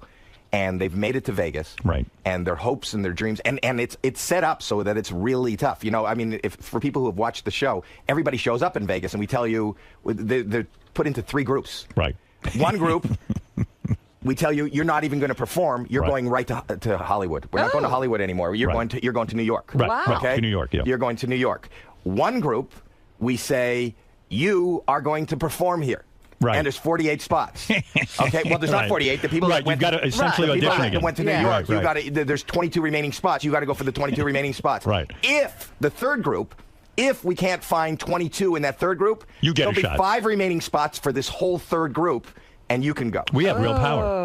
Oh, you have no idea. That It's third group must be. What a fun thing, but a big responsibility in a sense. It really is. People's, as much as it's fun and everything, people's lives and careers and futures are in our hands, and your words are like daggers. Do you think when you were coming up, I mean, you've had a brilliant career. Do you think you would have done America's Got Talent? I don't think you would have gone that route. I did. I started on a show called Make Me Laugh. All right. Which was basically judging, for every second that they didn't laugh, right, you won money. Right. And then the next show I did was on Showtime. It was called the Laugh-a-thon, and Jimmy Brogan hosted it. And it's true. It was you a did. contest. The way I became aware of you was the Merv Griffin show. That's where I got turned on. I did 14 Merv Griffin shows. Yeah, I got turned on to you through that. Yeah. So I guess you built your career on TV, but you've honed your act outside of television. I'm still playing I do 200 live dates a year. How do you work that into this schedule? Do you get off America's Got Talent and then go fly and do a date? I will usually fly in and out and do a date. Yes. So you're busy. But you also have Mobbed. And I do Mobbed. Oh, we got to get to that. But finish this for me. Thank you. Yeah. Oh, you're welcome. Howie, don't you think on America's Got Talent, and I even watched you with Piers, don't you think you promote your Twitter account too much? No, here's the thing. It feels desperate to me. No, here's you the don't thing. need to. I mean, you don't need to promote that. I'll tell you why I'm promoting Twitter. Go ahead. At Howie M. Mandel. Yeah, what is that? I mean, but why do you come on, care? You're on Twitter. I'll tell you why. I'm on Twitter, but who gives a fuck? And you're going to love it more than ever on this show. And I want to say, hardly I'm the tweet. one who told Piers Morgan about Twitter. Right. And even before you did that live tweeting when you were watching your movie, I did it 3 years ago. Really? I did. Well, that first. Okay. No. On the show, because I found this Twitter. Okay. Okay. And what was amazing during the live shows was people were going, I would read the tweets live. Right, I remember. And they were going, he's off key. Or they were going, we can't hear you. Or they're going, and I see like a barrage. Well, I'm not going to sit there and listen. I read a big mistake is for us to react as an audience when we judge. And Simon said this. The biggest mistake you can make is react to what the audience is doing. If they're cheering and screaming and then you put them through. We have to tune out the audience. And the Twitter people, you have to tune out. Who are they? Well, here's what I do. We're interested in your opinion. At that point, when we're in the live show, right. I think that we're looking for somebody that is marketable to America. And even if I don't like the act, even if I'm not a fan of country music, I'm not really a fan of magic. You will read the Twitter and say, okay, since they like it, I'll put them through. I think that's wrong. No. It's not that easy. But I want to be informed. Right. I want to be informed by what's happening. And I have a live... And they got mad at me. The producers went, you better put that down. Right. NBC came out and said, stop that. Yes. And this past year, they told everybody, tweet and do it because they're getting another platform to promote. Everyone's with social media. Yeah. But I think that it is our obligation to give our opinion, which you do. I do. And then fuck Twitter and everyone else, and this is it. We're the judges, and that's it. But don't you want to know, I will say that, to a contestant, I don't get it. Right. But I got to tell you that you just lit up, and I don't go by the audience in the theater or in the studio. No, we can't. No, but there's 15, 20 million people listening at home. And if it's coming through, it's amazing how different something seems when you're there live versus how you watch it or how it... Right. And I'm interested in seeing how the audience is How many times during the season do we get to have sex with the good-looking girl contestants so that they can get put through to the next round? How often do you take advantage? Like, do you take advantage of that a lot? It is encouraged. Yeah. But right. You send out a vibe and you hope for the best. Right. Yeah. You must be. Do we have a lot of downtime? No, there's not a lot of downtime. You get in there and things start to happen. Yeah, that's the thing. The 12-hour day is like a packed day. It's act after act after act. See, I'm a fan of, when I'm not working, I'll sit on YouTube. I watch TV. My TV's on 24/7. I don't sleep. That's the problem. You're a little too into it. We can't spend all day there. Let's move along, get the opinion, and go on. Well, we get the opinion, and we do move on. But I could see, I love great acts. I love bad acts. It's the best job. It is fun. I tell you what. I said to Robin, I got to get on one of these shows and be a judge. It's got to be the greatest fucking job ever. And what I'm telling you, Howard, is don't stop thinking about it. Stop thinking about it. Just show up to the party. I'm glad you said that because originally... I wanted to ask, because one of the things about the judging, Piers would make up his mind pretty quickly. Yes. If he hated it. Well, he wanted to get out of there to a CNN and show. he'd hit the buzzer, and then he'd turn around and look at you two, and you would let him finish. Yeah, I thought you were doing that to irritate him sometimes. No. No? Really? No, because here's the thing. I do have empathy for anybody who's a performer. And, I don't believe, and they only have 90 seconds. Right. So if you can't wait another 20 seconds, that doesn't mean that there aren't But the some people... concept is to gong show them, in a sense, to buzz them if And they're I not do. good. Right. And I You have. do. It's You've hit not the that buzzer. I have hit the buzzer, but Right. not as frequently as Piers did. Did you hear the rumor that they were thinking of adding a fourth judge? I did hear yeah. that rumor. But I understand that They're not. that Simon was pushing for that. Yes. Yeah, because did you think that might slow it down? Well, Although first of all, having- I don't really understand the concept because just the odds of voting. Three, Right. They need a tiebreaker. How does I don't know how 4 would work. Right. Number one, number two, especially in the live show. Right. That's hard for me because they'll say you got 20 seconds. Right. You got so you want to critique it, you want to tell them why you like it, and you always feel like did what I say make sense? It's funny. I was going to say to you before that this concept of overthinking it. When they first approached me about doing this, I said, "Oh, okay. Now I got to come up with." I said to them, "I need to see the acts ahead of time so I can do." Blah, blah. And they said, "No, we're just interested in your opinion." Then I started thinking, "Oh, what's got to go on? What I'm going to do, and this and that." And I said, "No, that gets in the way of the show." The secret, I believe, is that spontaneity. It's not the Howard Stern show. It's America's Got Talent. They're calling me in to be a judge, I should just give them my opinion. It was and that's such it. an adjustment for me. The thing is, as somebody who's a performer and wants to be loved, when we're in Austin, Texas, right, and they say, "Ladies and gentlemen, 14-year-old Carolyn from Austin, Texas," the crowd there is going wild. Right. Carolyn can't sing a note, a fucking note. And I go, really? Singing is not really... It's not for you. It's not for you. And these 300 people or 3,000 people who's ever in the theater starts booing me. I mean, that was tough. And I have to say, you know what? But America's on board, I hope. I mean, it was really tough the first time. I can imagine. And they could hate. They turn on you. They're excited that you show up. And then they hate you. Well, also, as a great performer as you are, I would imagine it's difficult sometimes not to shtick it up and not to say, okay, I'm going to do some comedy here, or now it's my turn to talk and I'm going to do this. That will ruin the whole idea of the show, right? What I have found to be the best, and if I can give you any advice, is stop thinking. Right. There is no job in the history of show business where you don't have to think. It's This is nothing. it. There's no preparation. People like Jason Raff and all these people, they create a monster. They build it. They work. They've been working all year long. They're picking the acts that we're going to see. I've spoken to Jason, Meredith R., Brandon Rigg, Paul Talegdi, and everyone said the same thing you're saying. They said, look, we just want your opinion, and that's it, and then move on. And that's what we're after. I said, well, I can do that. I'm and I certainly think if you opinionated. overthink it, that'll show. Right. It'll look like prepared. I don't prepare material. Right. I don't prepare. It's just whatever comes out. And you know something? Your intellect and your honesty is what has gotten you to where you are. And that's what people are interested in. If you bring that to the show, and as long as you don't try to be something that you're not, or that you think you should be. Is this your third season? This is going to be my third season. I've done 2. You've done 2 seasons. This is your third. Yeah. You think Sharon's excited about doing it? I think that she's very excited. She's very excited about you. I think that this is going to be a little hard for her with the New York thing because she has the talk in Vegas, in L.A. Is she on board? I assume she is. Right. So why are you asking? Have you? No, heard something? I don't know. I haven't had any contact with Sharon except she came in and did our show a couple of weeks ago. That was before you had announced. Yeah, she said she's on board, but I didn't know. She's on board. So what is she going to do? How does she do the talk? I don't know. Yeah, I see. She did not say she was on board when she was didn't? here. What did she say? She said that she was staying with L.A. and that, New York seemed to be a problem for her. She loves the show. I think and we'd love to I don't do know it. that it's a problem for her as much as it might be a problem for CBS, right?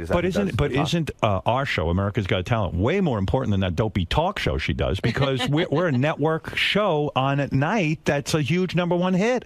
If she's going to give up one show, give up that other stupid I don't fucking think show. she's giving anything up, and I haven't. I'm so busy that I haven't had any contact with her. I assumed if she wasn't on board, we would have heard about it. Right. So I think it's the 3 of us. Was there? I was reading about your relationship with Piers and Sharon, and one time there was an incident where you guys were on a plane. Yeah. Piers was asleep. Yeah. When he woke up, Sharon put her tits in his face, like bare tits in his face. And he was upset about that? Because Nick was videotaping it. Why would he be upset about Nick Cannon that? videotaped it. I'd love that. I know, but Put your tits in my face every fucking day. She's got great rack. She does. Why would he be upset about that? I think because he's the anchor at CNN and he felt that wasn't the image he wanted to Didn't Pierce project. give up the wrong job? Honestly, I thought Pierce was terrific on the show. I've said that everywhere. Yeah, I was. I was happier with him than he was with me. Right, but CNN, I think he was happy with it. I think he liked the animosity, and it didn't feel real to me. Do you think it was real that he really didn't dislike you? I think he disliked. I think he didn't get my way of judging. I think he didn't get my sense of humor, and I think that I do think it was real. Yeah. But I don't know. I was real. I took the test on the America's Got Talent website to see who you're most like as a judge, and I was convinced I would be most like Piers. I was most like you. Really? That's what it said. Mine came up with. I took the test too, and mine came up like Brandy. Really? That's frightening. Yeah, you don't remember she was the host? Yes, of course. David Hasselhoff, Brandy. Regis used to be the host. Then it was Jerry Springer. I'm a big fan of the show. So I like you. I said, hey, I'm sitting at home doing this. I might as well go get paid to be the judge. It's the best job. I'm very honored that they chose me. I know, but you seem very incredibly neurotic and worried. No, but that's just him. I approach everything in a serious manner. I really do. But I take it seriously. I'm glad that you're on board and you're taking it seriously. But I'm telling you, have fun, be yourself. But look, the Hoff. Let's talk about it honestly. He didn't take it so seriously. I think he did. I think he took it like he takes life. That's it. Like he takes his hamburgers and his children. If it's not important to the judges, it's still, in terms of the world events and where we're going as a country and how our world is going, this is not the most important thing. But if the judges on this show don't take it seriously and really look for real talent, then the show's whole premise is out the window. Here's where for me, where it goes wrong. If the judge is more concerned about how they're being perceived versus their honesty. Has that happened? Was Piers, are you referring to Piers? I'm not referring to anybody in particular, but I know that it's hard for some judges, even at a time when they believe that they should be negative, or they believe, and so I just learned, and I'm comfortable in, I've got 3 years in, and it'll take an adjustment for you. Yeah, I think so. It'll take an adjustment. Comfortable in being booed. I get booed like crazy in every hometown that I travel. But you're sitting, listen, when you show up someplace and 3,000 people from their hometown are there and they hate you because you haven't found any talent. There's mornings where we'll go through crap, and we haven't found anything, and we make comments like, what is happening in this town? It's a hard adjustment, but it's a great show. Now, I like Nick Cannon on the show, Howie. I love Nick Cannon. I think he does a great job, and I told him that I was on his show, and I really do, but I am so worried about this guy. Today, he announced first of all, his kidneys failed. Why did they fail? This guy doesn't want to be home. He works nonstop. Did you know his schedule? It's like nuts. It's nuts. Now he announced he's directing a movie. No. Where he's teaming up comedians, and who is he teaming them up with? Comedians and rappers or something. He's directing a movie. Yeah. This is a guy who is not aware of his own health. He's definitely not a guy who wants to be home. Let's be honest, right? I mean, he's like a Jamaican. He's taking 50 jobs. And I said to him, I think you're key to the show. I want you there. Why don't you give up a couple of jobs? Didn't the doctor tell him that? Now he announced he's directing a movie. Well, then that's big mistake. It's stupid. Maybe we should do an intervention on this guy. I think there should be an intervention. I mean, what's he doing? They're telling me he takes a pillow and lays down on the floor between takes or something. He does. Yeah. I mean, that's insane. He sleeps whenever he can get. I've never seen anybody, they talk about Ryan Seacrest. Right. Ryan Seacrest is basically unemployed compared to Nick Cannon. And Ryan's got a lot going on. Yeah. He's got to be thrilled, Nick, that you're on board because New York, he was taking the plane flights. He was always flying with me. I was always. It was crazy. His radio show starts at 6 in the morning, which means he was in L.A. starting the show at 3 in the morning. Right. Finishing at 7. Right. Then he drives to the set of America's Got Talent because his call time is earlier because he's the host. Right.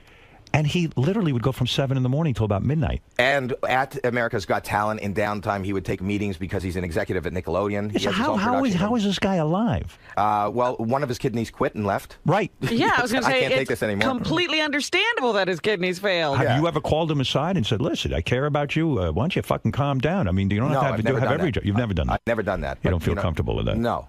I told you, I show up, I don't care. I do. I don't give any thought. Did you get the invite as I did for the special dinner that we're having the night before? Yes. Yes. No, not Jimmy. No, not Jimmy's. Oh. We're having an America's Got Talent dinner. Did I get the invite? Yeah, I saw your name on it. Oh, they put your email address on there. And did they really? Yeah, I was like, well, they shouldn't be sending that to everybody. I didn't get it. Yeah, because you're hard to get a hold of. You know you're hard to get a hold of. Yeah, well, why can't you get a hold of me? Because you screen your calls and you didn't want to talk to me. No, bullshit. It is not bullshit. It's a service that forwards my call to me wherever I am. I wasn't on the phone. Can I? Of course I want to talk to you. No, you didn't. You wanted, Okay, I don't you wanted wanna to hold talk it. You wanted to hold it till we were on air. No, bullshit. Because I called Gary. Gary told me that you're supposed to call the Spanish Fly, and then so I called that. I Right. called that number. You never and called. They go and then it says in the space, leave your name, and I go Howie. Right. Mandel. And then they go, we are looking for him. Right. And then it goes away. I wasn't there. Wait. So they go, he's not there. Would you like to leave a message? Well, I don't know who Spanish Fly is, so I'm not going to leave a message But and a you phone hear- number on there. No, I didn't hear your voice. So I don't know. It says Howard. Wait. So then they say he's not there. Will you leave a message? I go, no. Call back 2 hours later. Okay. Same thing. Howie. Now, your phone rings somewhere, and then you weren't there. It rings. I'm not there. Sometimes I'm not home. But I called all day. I'll answer I my called message. 3 times. I didn't leave a message. Well, so he you doesn't hear leave a Howie's message. on the phone. I don't want to talk to him now, and that's okay. He doesn't leave a message. I won't Gary leave said, did messages. Howie call you? I said, no, he never called me. And it doesn't give I him will any not. information. How would I know? I No. won't leave a How phone would number you- on a robotic But thing. Howie, I don't know who how gets would this. I know you called? Because I left my name. It goes to your phone. No, if you don't leave a message, it doesn't go anywhere. And then I checked it. I heard Gary talking about it. I heard you talking about I didn't call you. You were waiting for my call. And I called Gary during the show that day, and I said, check this number. He told me that was the number. You do hear it. Your phone rings. I mean it. Howie, I love you. Why wouldn't I want to talk to you? I don't know. Why don't you try I'm busy, not I'm not at home? They're cell phones now. Yeah. But doesn't this thing search all your phones and wherever yes. you are? It forwards it to wherever I tell it to go. Right. But I wasn't obviously in by my phone. A whole It goes day. to my home. A whole day? No, I don't know. I never got a call from you. I never got a call from you. Why don't you switch it when you go somewhere? I do, but I might have been out running. I might have been. Sometimes I do stuff. You know what I mean? And then you said, and then you wrote me an email. Yes. And you said, I'll call you. And I never called you. Right. Well, I didn't want to bother you. You were calling me. I wasn't looking for you. Well, then No, you I wanted didn't tell me to call you. But actually, this is probably the conversation we would have had on the phone, right? I mean, we So just you want had to it. save it for radio? No, it just worked out that way. I mean, what would we say in private about this? How do you know what I wanted to call you about? What did I assume you wanted to call me about America's Got Talent? Yeah. Right. So we had it. Did you have something private you wanted to say to me? Never mind. I'm excited. Do you know? I'm excited to be working with you. How's the OCD? It's not good. It's bad? Well, Worse than ever? A little bit. You know, I'm doing this show, which makes it hard for me. Which show? The Mobbed. Which will you watch it tonight? I know you're on Letterman. Now, this but is your second season. No, it's really the first season. We did a special. Right. That's the one I promoted. Tell people what Mobbed is again, in case they don't know. Mobbed is you know what flash mobs are? Right. And there's the spontaneous outbursts of singers and dancers in malls and train stations. You go And I on thought that Twitter was and everyone decides to go do the Michael Jackson dance. Yeah. Okay. So I thought, okay, so that's kind of neat. And that was, 5 years ago they were doing that. And then I love hidden camera. And I thought, Right. if you have a secret, an intimate secret that you want to share with somebody, what better way to do it than to take that person to a public place and they hear it in a musical? And the first one we did was a proposal. But what if you want to quit a job? What if you want to tell your wife that you know that she's cheating? Right. Wouldn't it be great to Oh hear my that in a giant goodness. musical? That's on tonight, the show? Tonight is one. It's a really good one. I don't want to give away what it is, but the guy, they don't always Like if work I'm out fucking great. a guy's sister, I could get you to do a flash mob. And hey, Yes. guess what? Howard's fucking your sister. Yes. Oh, that's good. I Yes. like that. But on tonight's show, we have, and it's right after Idol. On tonight's show, it didn't work out the way we thought, because what happened is we always have this hidden camera thing, and it was this young guy, and as the dance breaks out, the music starts, and we did kind of a, what, Smooth Criminal, that video, Michael so the Jackson. door opens, and we had this backlight, and these dancers come in, and they got chains, and they're backlit, and they're smoking everything. The guy thought he was going to die. He thought, I don't know what he thought, some sort of dancing gang was after him, and he starts going, leave me the fuck alone. What the fuck is this? I'm getting out of here. Don't you fucking touch me. You can I hear would it do that speak. too. It's me, and they're going, just calm down, just watch, and they go, no fucking way, get me the fuck out of here. And you see me going, lock the door. We thought the whole thing, we had 2,000 people waiting there. Do you have an episode where there's a pedophile and then announce it on the air or something like that? Chris Hansen comes out dancing. like that. I would like to see that. So with the OCD now. Yes. I didn't know this part. You never told me. When you were a kid, when you were like a teenager, you'd come home from school and shower for 2 hours. Yeah. That's unfucking believable. You've been tortured by this your whole life. Yes. I mean, imagine in high school. Who showers in high school? No. I showered once a week in high school. Right. Boys Well, are that's not usually your- notorious for not showering. That's right. Go ahead. Hands Bill, you're on with Howie Mandel. Watch Howie Mandel host Mob, premiering tonight at 9 o'clock on Fox. After American Idol. That's a good spot. That's a great spot. Hey, Howie. Will you watch it tonight? I want you to see it. I will watch it. And I'll watch you on Letterman. Thank you. Hey, Howie, how are you doing, brother? All right. I'm doing okay. Oh, how? Oh, right. But how are we going to deal with that, too? I'm That's another Howard. question. What are You're the Howard. odds of two Howards being on A same show. You know what I call it now? There's 2 Howards and an Osborne. It's H2O. Oh, very good. Look at you. I'm always See, that's why. Marketing. That's why you're a genius. Okay. Ham Hands, go ahead. Hey, Howie, listen, with your OCD and your germophobia, if your wife just comes out of the bathroom or washed up a private parts, are you still able to kiss her private parts or not? Yeah, really? Howie, with OCD, are you able to go down on your wife? Yes. That's a good question, actually, Ham. As long Is as that really true? Do you sit there and go, oh, fuck, No. I'm going to get germs? No, I won't. I won't. I don't believe it. No, I'm telling you. Why would I lie? You probably prefer not to go down. Wouldn't you prefer just to fuck and not have to And have like a any plastic bag. saliva exchange or anything like that? I don't mind that. It's shaking hands. It's hands. But why do you think your wife is like you? A woman's vagina probably has more germs, really, than a hand's. When is the last time you've looked at a vagina and seen it cough? Well, I don't know. I heard you were freaked out in the hallway because Ronnie, the limo driver, was coughing. Ronnie coughed. I know. But then he goes. There's not a sound. I'm just standing quietly in the hall. Yeah. And then I hear like that. And I go, are you sick? And he claims he's not sick. Wait. I go, are you sick? He goes, no, it's just my voice. Your voice? You weren't talking. It'll be about 3 feet too long. But they, did he just cough? Yes, he did. Are you sick, Ronnie? He's not sick. He's run down because he was traveling a lot. He's not sick. What? Voice. He lost his voice. Wait, you coughed in silence. It's not like, what kind of voice? Silence. There was Just my voice. No, there was no sound, and then you coughed. I went like this. Right, that's not your voice. When you're talking to me... Understood. Not understood, apparently. Run down, he's sick. Yeah. Been a lot of traveling, man. I've been out on the West Coast a lot, back and forth, so. People travel, they bring back the bird flu. What can I do? You could stay back from it. I had to do it. He's been doing these live club dates where he goes That's out what and he says. screams. And so he's losing his voice. But I'm on tour. I do dates all the time. Yeah, well, you talk like a normal person. Yeah, you don't scream like he does. His act is going up there and screaming and yelling out obscenities. Really? That's the whole act. I saw him. You'd probably put him through on America's Got Talent. I saw him at the UFC fight, and he told me he's got a deal with Fox. He had his own talk show, but he's not allowed to say.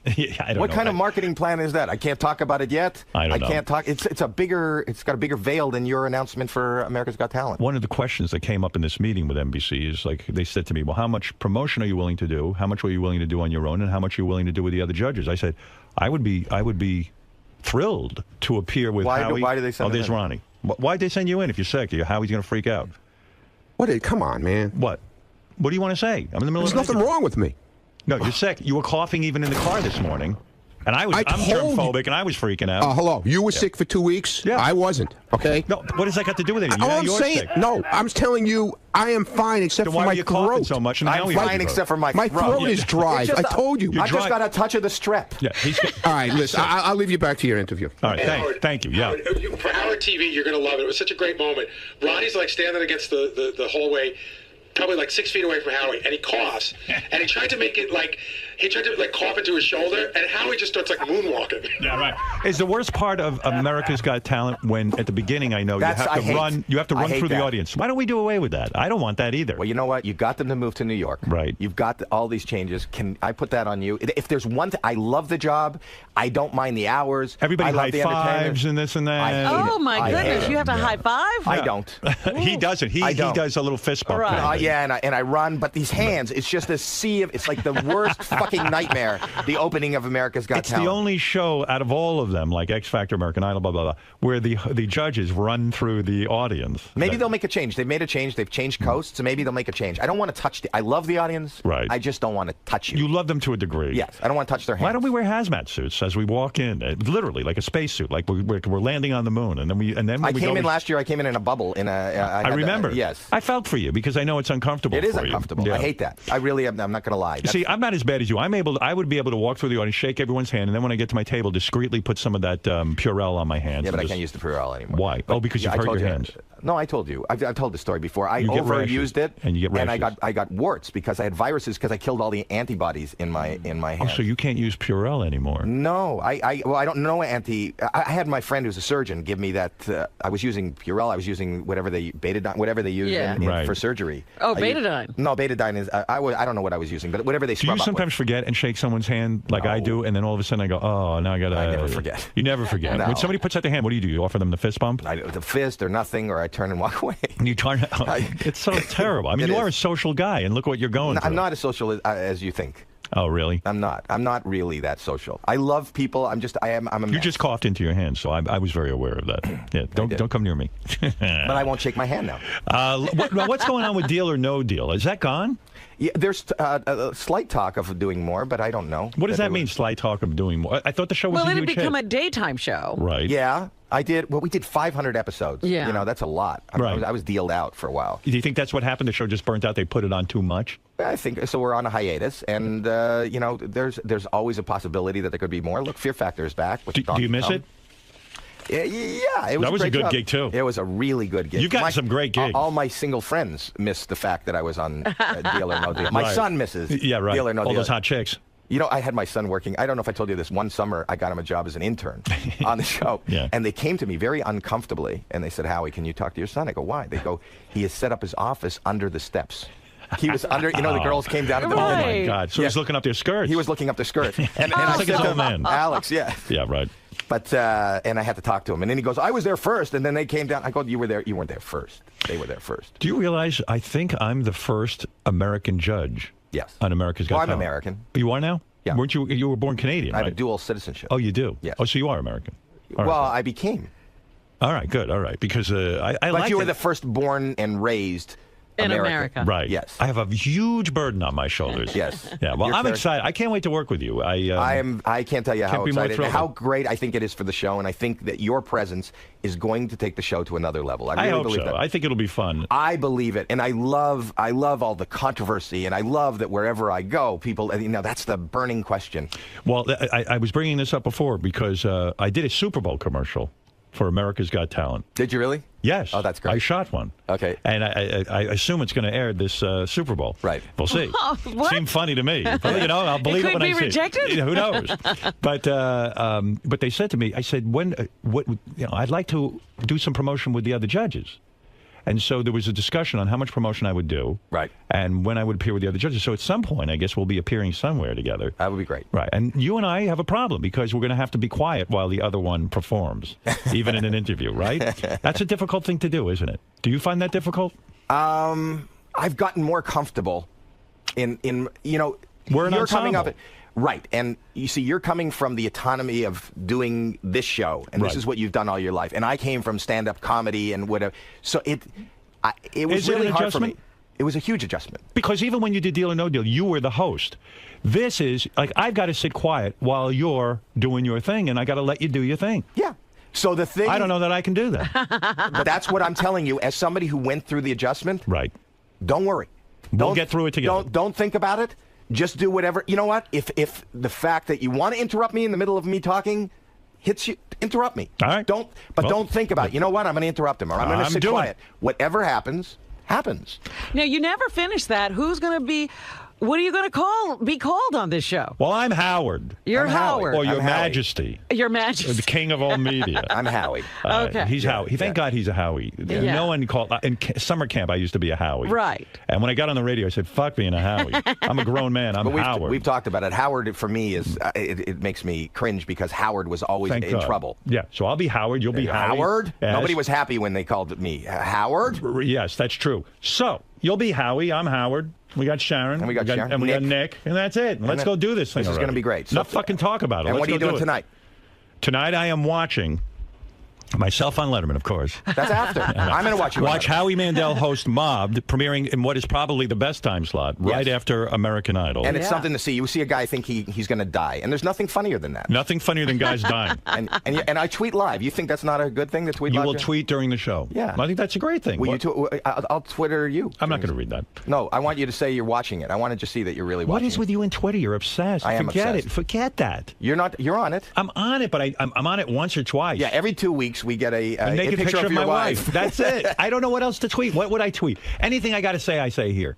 I have this. So why would I? What am I tweeting? So you're pointing out I have nothing. All I have is Twitter. It's too important. How many followers do you have? I have over 16. No, I have 300,000. Not this. 300,000. Yes, not a lot.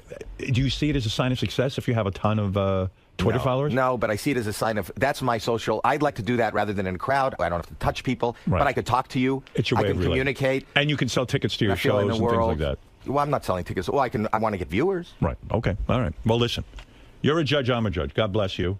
I'll see you. I'm going to see you in 2 weeks. A week. Is it a week? It's a week or two. Yeah. It's this month. Sometime this month, I'm going to see you. You excited?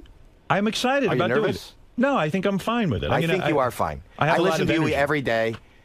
Don't worry. I worry about just keeping my health together. In other words, I don't want to be sick when I go there. I don't want to. I want to have my energy together because this job that I do, waking two up neurotic early, guys are I'm telling very each neurotic. other not to worry. You don't worry. I'm the guy who won't touch anybody. How but don't dare worry. you tell me not to worry? Don't worry. Look who I'm and getting he's advice worried from. that he's going to get sick. Now you know why I don't take Howie's calls. I'll listen to him. I'll get nuts. I live in a glass house. That's right. Yes. And you know what people in glass houses should do? Throw stones. That's right. Right. What do you do today? I saw you're hosting Regis I'm with and Kelly. I'm going over there now. Are you the co-host? Yes. You'll be the co-host with Kelly Ripa. Yes. And Is J-Lo. it true? And J-Lo is the guest. Yes. Oh, that should be hot. That will be very hot. And so I heard she lost 60 pounds. Who? Oh, J-Lo? Yes. Is that right? Yeah. How's that? Mark Anthony moved out. Oh, you're terrible. You going to ask her about this young boyfriend that she's got? Oh, I should, shouldn't I? Oh, fuck yeah. I mean, can't this girl be alone for 10 minutes? I mean, literally, she just broke. This is like her third marriage ended. Wait. What? When your marriage ended, how long were you alone? Oh, a minute, but I'm a guy. Women are supposed to think about things. Really? Of course. Well, first of all, this is her third marriage that ended. Right. She just had kids with this dude. Right. He's out. Now she's got a brand new boyfriend. Slow down a little bit. At least date a little bit. Why are you so concerned about? She's I'm a happy. judge. I'm judging her. You're judging. I judge everything. I'm perfect for that gig. She's happy. God bless her. God bless her. Yeah. Slow down and smell the roses, honey. I wonder if he'll come over to the show with her. Oh, he probably has homework. Yeah, exactly. Yeah. Will you ask her stuff like, like how long did it take the new guy to get into your pants and stuff, or is that too controversial for the Regis and Kelly show? I don't know. Yeah. I will, whatever. I'm not thinking about it. Whatever happens, happens. You didn't prepare for this show at all? I don't prepare. You don't prepare ever? No. God bless you. I don't prepare. I never did homework. Preparation is not my. Like I'm going to Letterman tonight. I already know exactly how it's going to look. When I do talk shows, I prepare. You do prepare. That's what I would assume. Yeah, yes. Right. Yes. But as the host, I don't prepare. It's a good philosophy. It seems to be working. Yeah, as for a you. guest, he prepares. I do as a guest because I want to be charming and I want to be witty and I want to be funny, though I didn't prepare for this. They say that the ratings for Kelly Ripa are higher now that Regis is gone. Yeah. Is that true? I think it is. And I think that it's because of that, when Kathy Lee left, when they were rotating all the possible co-hosts, and Kelly was going, the ratings were also higher because people want to see. It's like this spinning wheel. Right. Oh, is this going to be the host? Is this going to be the host? Have they asked you to be a permanent host? No. You're good at it. I am. I'm very good. I mean, I've seen people on there with her that are not too good. They think they're funny and they're not. But you do a good job. And they said in the paper that they're closer to finding a permanent replacement for Regis. So I was wondering if they had said anything to you. Well, I would imagine as each day goes by, they're closer. Because one day they're going to choose. Right. So tomorrow they're going to be closer than they are today. But it could be that they're so into this groove of rotating hosts that they are never going to get a co-host. I think they should keep doing that, don't you think that would be a good show, that they can continue to do that? Do you like doing that show, the morning show, and being the co-host? Yes. I think that Kelly is brilliantly funny. Do you find yourself biting your tongue, though, because it's so... Yes. In other words, the things you really want to talk about, you can't. No, right. I can't. You know that. That's the secret to success, biting your tongue on some of these shows. I wonder if you're going to bite your tongue at all on America's Got Talent. Well, of course. I mean, listen, first of all, I have to bite my tongue, or else I'll end up taking over the show and turning it into the Howard Stern show. Like you said, you resist turning it into the Howie Mandel show. I've got to be able to do that. And secondly, I got to be able to realize that it's a network show that's kid-friendly, and it's about me being a judge. But that's what I say. I don't know. You may have seen some of the interviews that I've done about you. Yes, you've been great. You have been nothing but a very responsible broadcaster. I mean, the language and whatever happens on Sirius is different than what happened on terrestrial radio, right? Listen, I'm going on Letterman. And you went on Letterman. I've seen you on Letterman dozens of times. And Leno, you've never crossed the line beyond standards and practices. Yeah, and if I have, whoops. All right, listen. Watch Howie. I've been such a responsible broadcaster. Thank you, Howie. I think you have. Go watch some of my old shows. Watch Howie Mandel host Mobbed, premiering tonight. Yeah. Tonight is the big night, 9 o'clock on Fox after American Idol. Yeah, and next Wednesday, too. And Howie's a great guy, always been a friend of the show. Our coworkers. Now we're coworkers. Isn't that amazing? Colleagues. Robin, tell Howie what a delight I am to work with. He's in for a real treat. You're in for the time of your life. Tell him how much fun I am. Tell him how fun his partner I am. in crime, who is hermetically sealed in another room. Well, what's funny is that, you talk about trying to reach me on the phone. Robin and I spend very little time communicating outside of the show. Right, because you spend 4 or 5 hours. Yeah, we see each other all day, and she's got a life and I got a life. But a call back would have been nice. Yes, Robin. Do we ever call each other back? Never. No, never. You leave a message and you let it go. And you let it go. Listen, Howie, stop calling me and harassing me. I'm here with 𝗦𝗵cie. He runs my company, and he's a fan. Wait. He's a huge fan, and he wanted to know if he can get a picture of you. Now, this is, but not, he doesn't have a camera. He does sketch artist. He's a sketch artist. He wants to draw. Sketch us? He wants to. Can he come in for like 10 minutes and just sketch you? Sure. Yeah, absolutely. I don't mind. Go ahead. That's what he does. See, you don't get under my skin like with Piers. You amuse me. So 𝗦𝗵cie can come in and just draw you? Sure, absolutely. For a good hour. All right, Howie. Yes. Calm down. All right. Everything will be fine. And stop worrying. That's my advice to you. Okay. Howie Mandel. You're going to teach him what worry is, I think. Oh, he doesn't even know. Worry. No. Oh, you're going to learn new neuroses Wait from till me. you're around me. It's not good for two OCT people to be together. Really? You will be out neurotic by me. No. You've never met anyone like me. I can't wait. This is going to be the season of all seasons. This is the television explosion of the century, of the decade. Can't wait. I can't wait. Can't wait. Howie, in classic Howard fashion, he's overanalyzing something before it even starts. Right. Your best advice to him is any job I've ever had and anything that I've ever done in show business, and I've been in show business for 35 years, it's the only job that there's no skill involved, there's no planning involved. You can be an idiot. Just be honest, and that's all. That's the only advice I have. Just do it. I think that's Nike's advice. but don't think about it. And in turn, the great off-the-cuff impromptu moments will happen. He's a witty, smart, intelligent man who has an opinion, and if he's just brutally honest and doesn't think about it, he'll enjoy it, and we'll have the best results we can ever imagine. Basically, he should follow the same template that he does for his own radio show. I mean, No, I believe on his radio show he does a lot of preparation and knows where he's going. Right, from the honesty and that standpoint. Yes. All right, Howie. Good luck. See you later. All right, Lisa. Talk to him. See you later. See you later.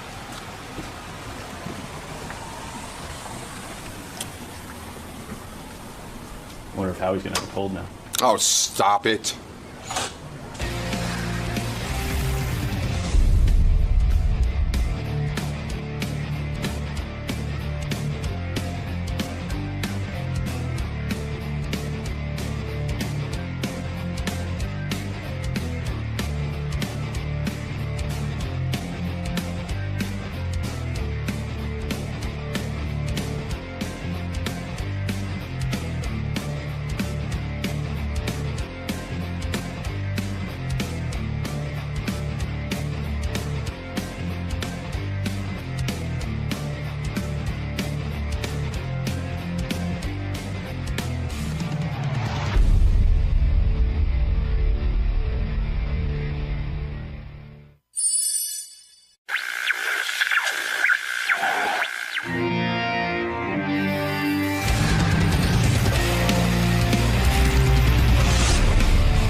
There was a lot of confrontation yesterday on the wrap-up show. I don't know how many people heard it, but I did, and man, oh man, a lot of fireworks. What's going on? Why is everybody fighting around here? It's mostly about Benji. I received in the email a lot of letters about people who just don't want to hear about Benji at all. Like on the wrap-up show, on this show, one guy said he's going to cancel his subscription if there's any more Benji talk. Oh, dear.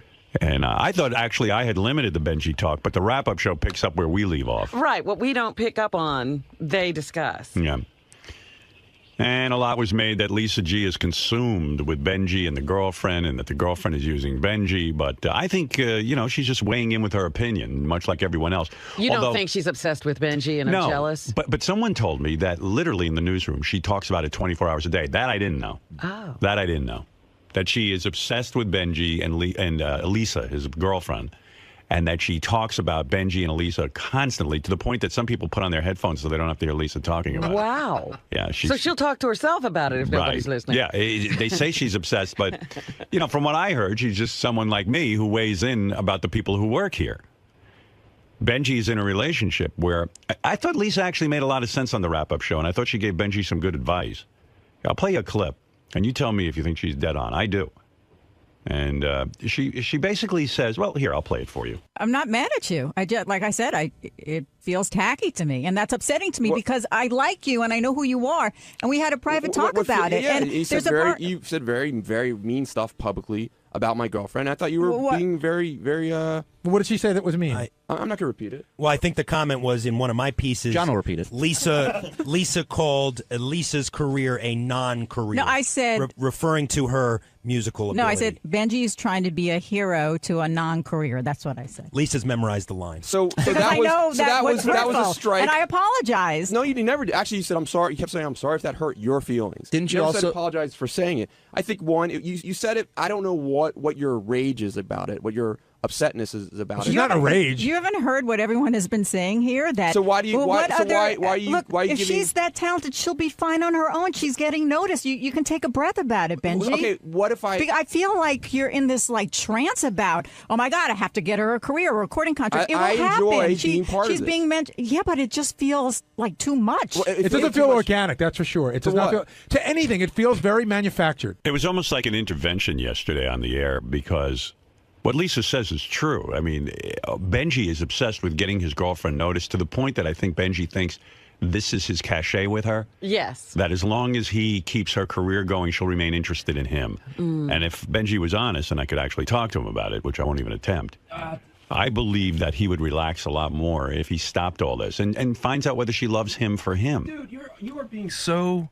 I think Lisa made a good point. Honestly, pal. What's the point?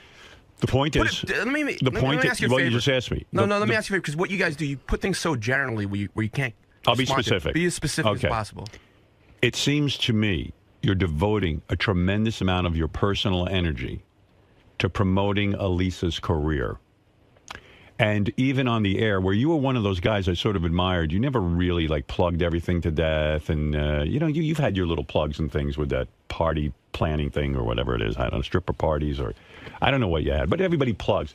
It seems like you've amped up